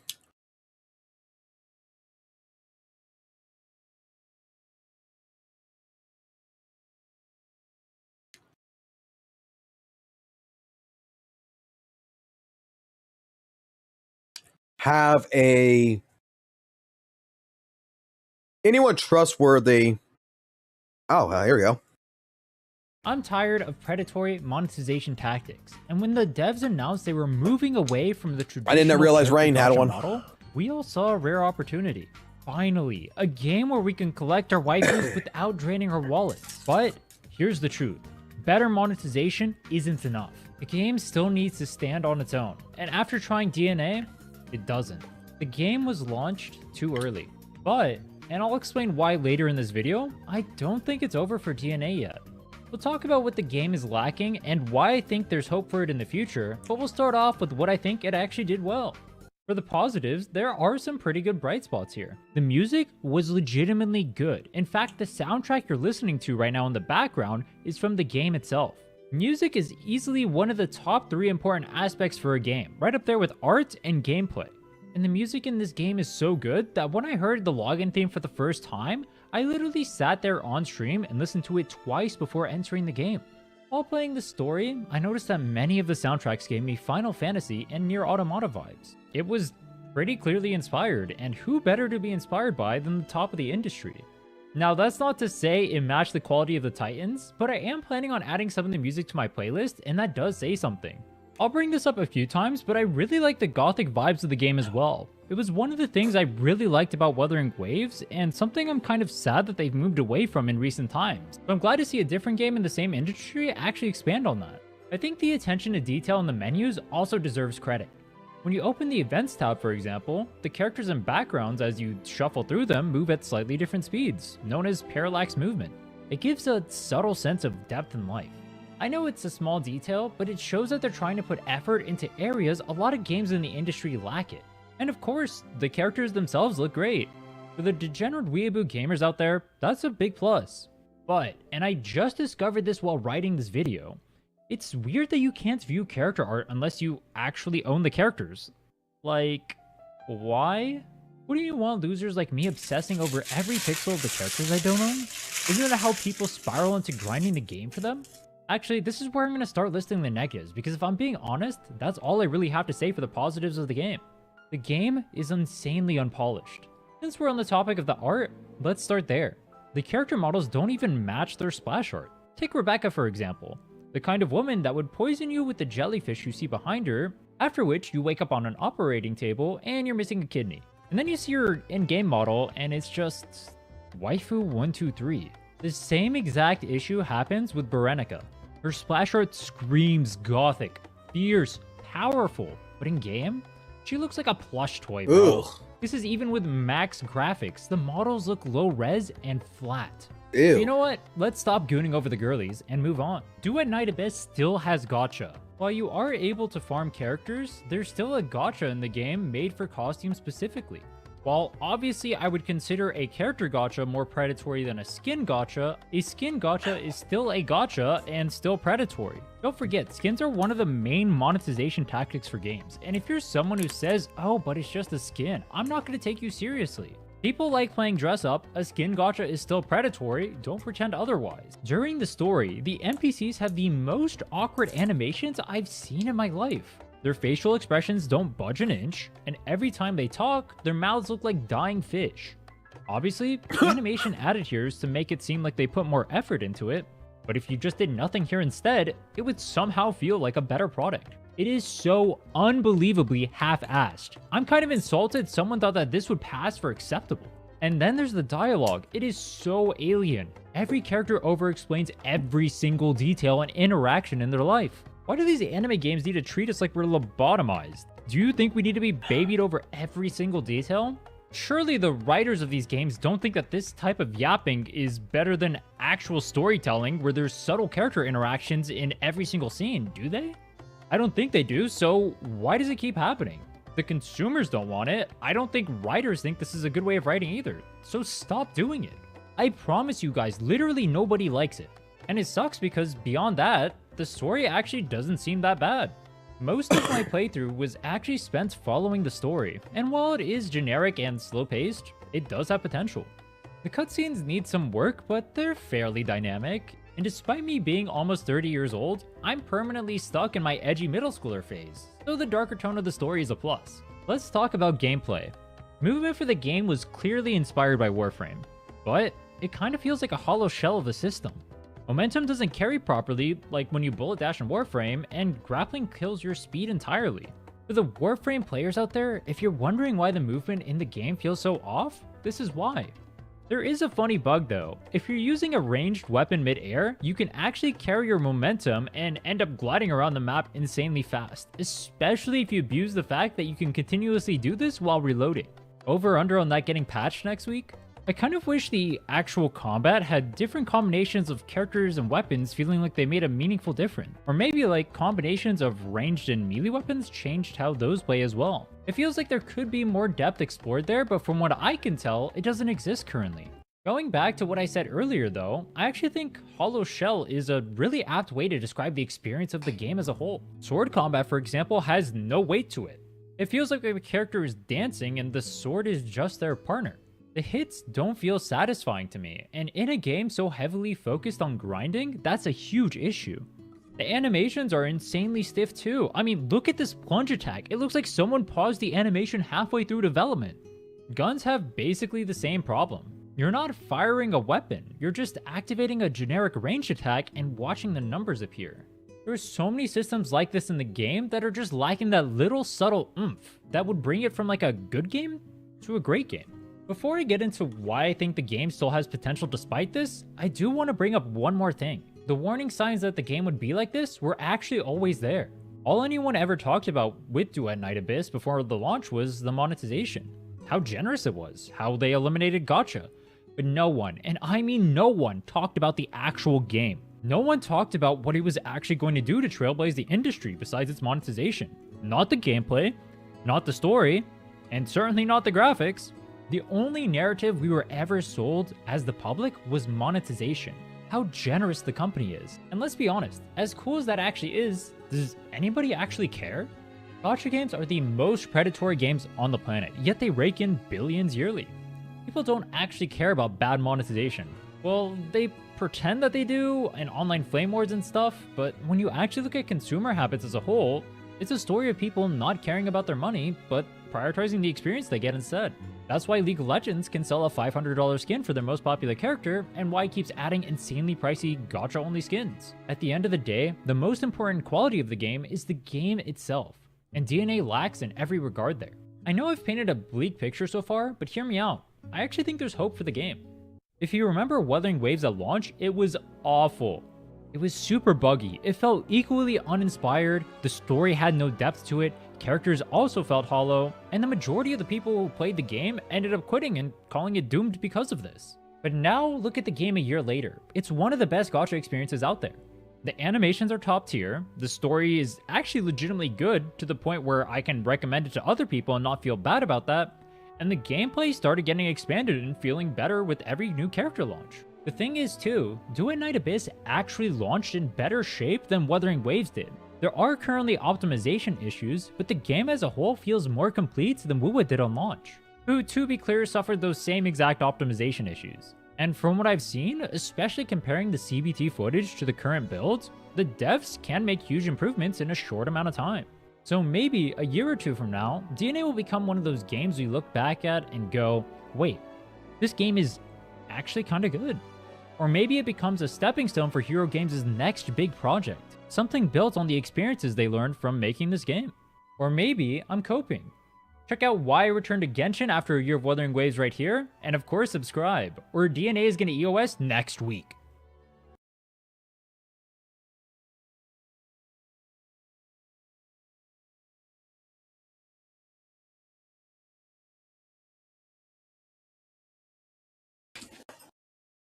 Huh.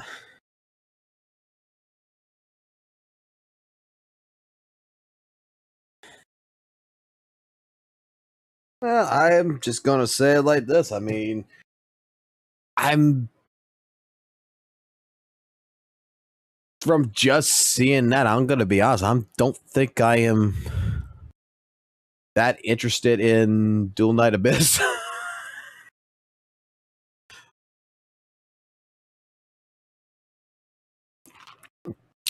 I'm just gonna say it.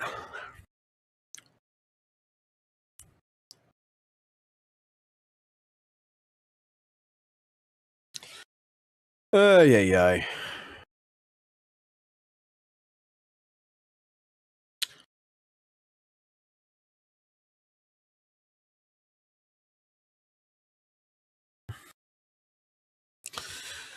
It plays like Warframe, and I'm not much of a Warframe fan, I'm gonna be honest.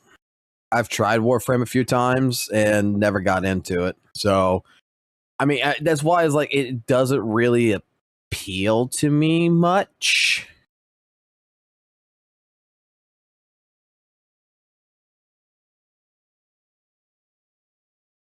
And I don't think they have a pair of titties in there that makes me fucking go like, oh my god, I need the titties.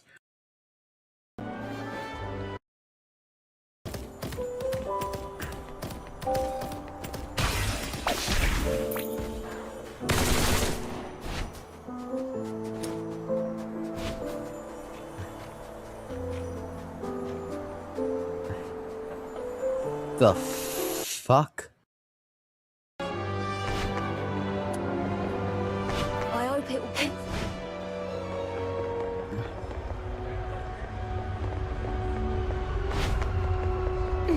How?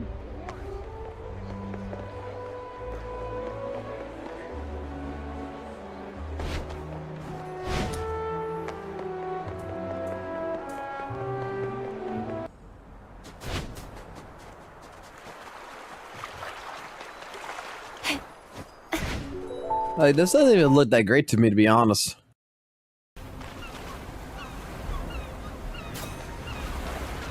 Like, I'm looking to see if there's anything I'm gonna like here.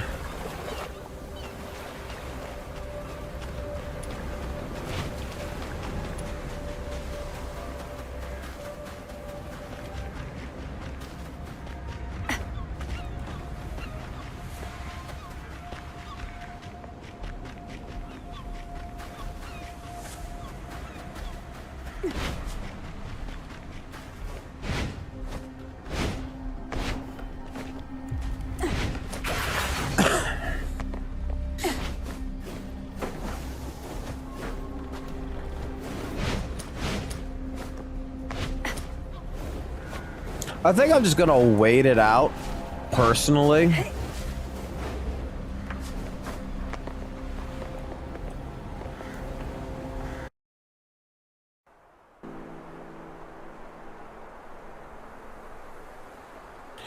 Those are like fucking like the biggest fucking shit. But I think I'm just gonna wait it out. Like, there is a gacha game that I am waiting for more news on right now, and who knows, they might do the same shit like this. they might do more shit like this, where it might not be even a gacha game. They might just make it where it's like a fucking skin game. But there is Unending Dawn that I'm waiting for so fucking bad.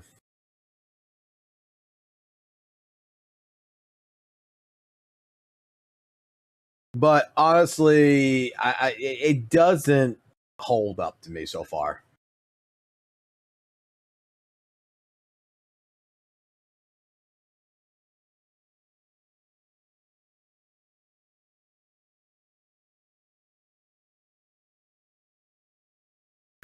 Oh, excuse me.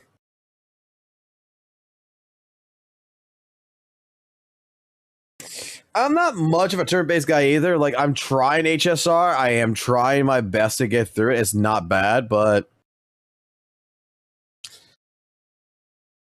in general, like ZZZ is like so far like it.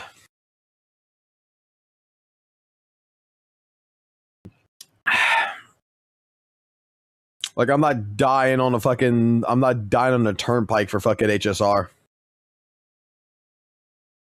Like, HSR is a game that legitimately, it's not bad. I'm going to give you, let me put it this way. It's not bad, but it's not for me. Surprise, motherfucker. To be honest, you should try it. What, Dual Knight Abyss? 20,000 subscribers of 20,000 subscribers. I'll fucking try it right now. Let's go. Give me 20,000 subscribers.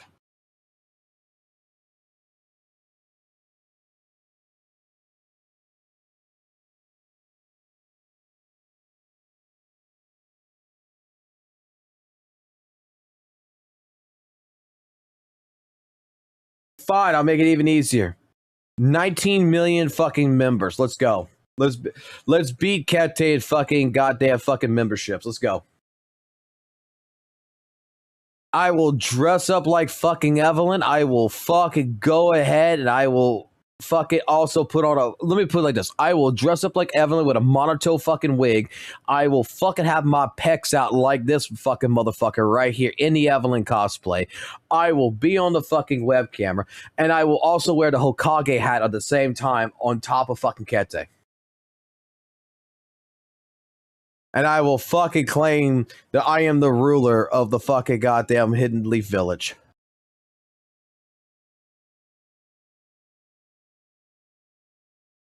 And tell him to bow down to me.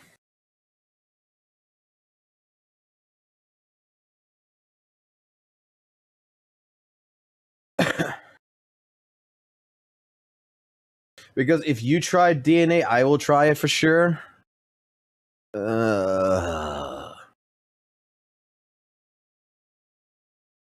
I might try this weekend. But what I'm going to do is I'm going to get off early-ish here. What the fuck? Nope. I can't watch this. Nope. I can't watch this. Nope. Get off. I can't watch that. Nope. Can't watch that. We're not risking it. Because I gotta fight a copyright claim right now on that shit. Because motherfuckers are trying to fucking copyright people over AI. I was interested. Then I realized it's AI. Nope, can't fucking trust it right now. I gotta win the fucking case that I got going because I got a copyright strike on the channel because of a fucking AI fucking video. And I had to, I'm imploring right now to the fucking person, like, look, you generated AI video in Sora.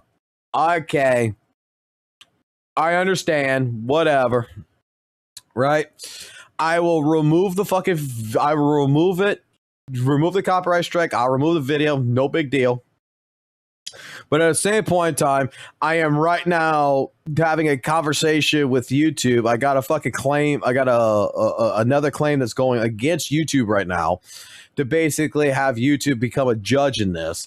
To be like, yo, how the fuck can someone claim copyright on a fucking AI video when AI is not copyrightable, according to the fucking goddamn fucking several different laws in several different fucking regions.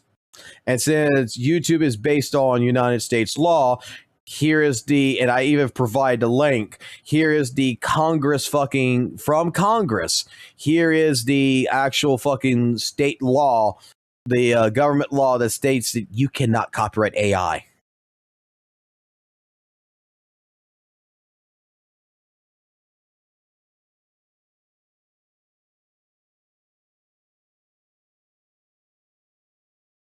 Like, holy shit. Some guy in Korea fucking copyrighted me over an AI fucking video that they generate. It was a brain rot video too, which was the sad part. And I'm trying to I'm disputing it, but I'm also trying to work with the person at the same time, which they haven't responded back to me yet. To be like, yo, what the problem here is. Because you can't copyright this. AI generated work cannot be copyrighted.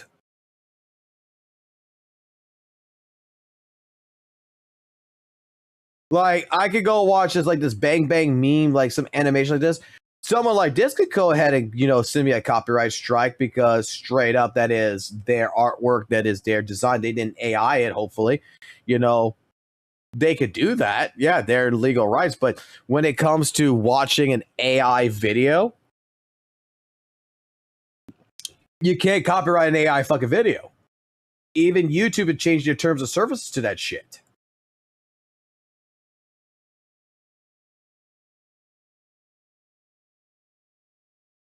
So we're playing the fucking goddamn game right now. Worst case is I lose the fucking copyright claim. Guess what?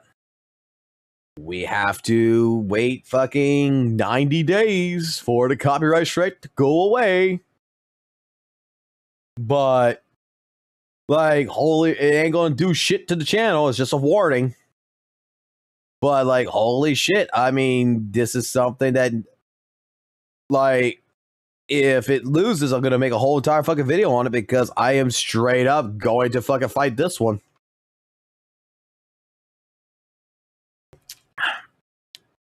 I'm a person who advocates for fucking using AI, don't get me wrong, but I'm a person that says that even though you generate something in AI doesn't mean you can copyright the fucking shit.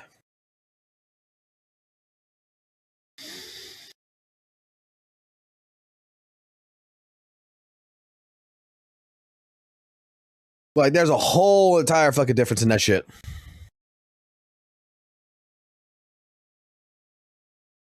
But I'm going to call it early. I need to get some sleep. I got meetings in the morning. And I got a video that I need to make tomorrow. So if I get some extra sleep tonight, and hopefully tomorrow doesn't become too bad of a fucking day, then Friday, I can go to the haunted house with the kids, go do what I was supposed to do there. After we're done with that, I can come back and I can live stream. So you guys have a good night. I'm going to call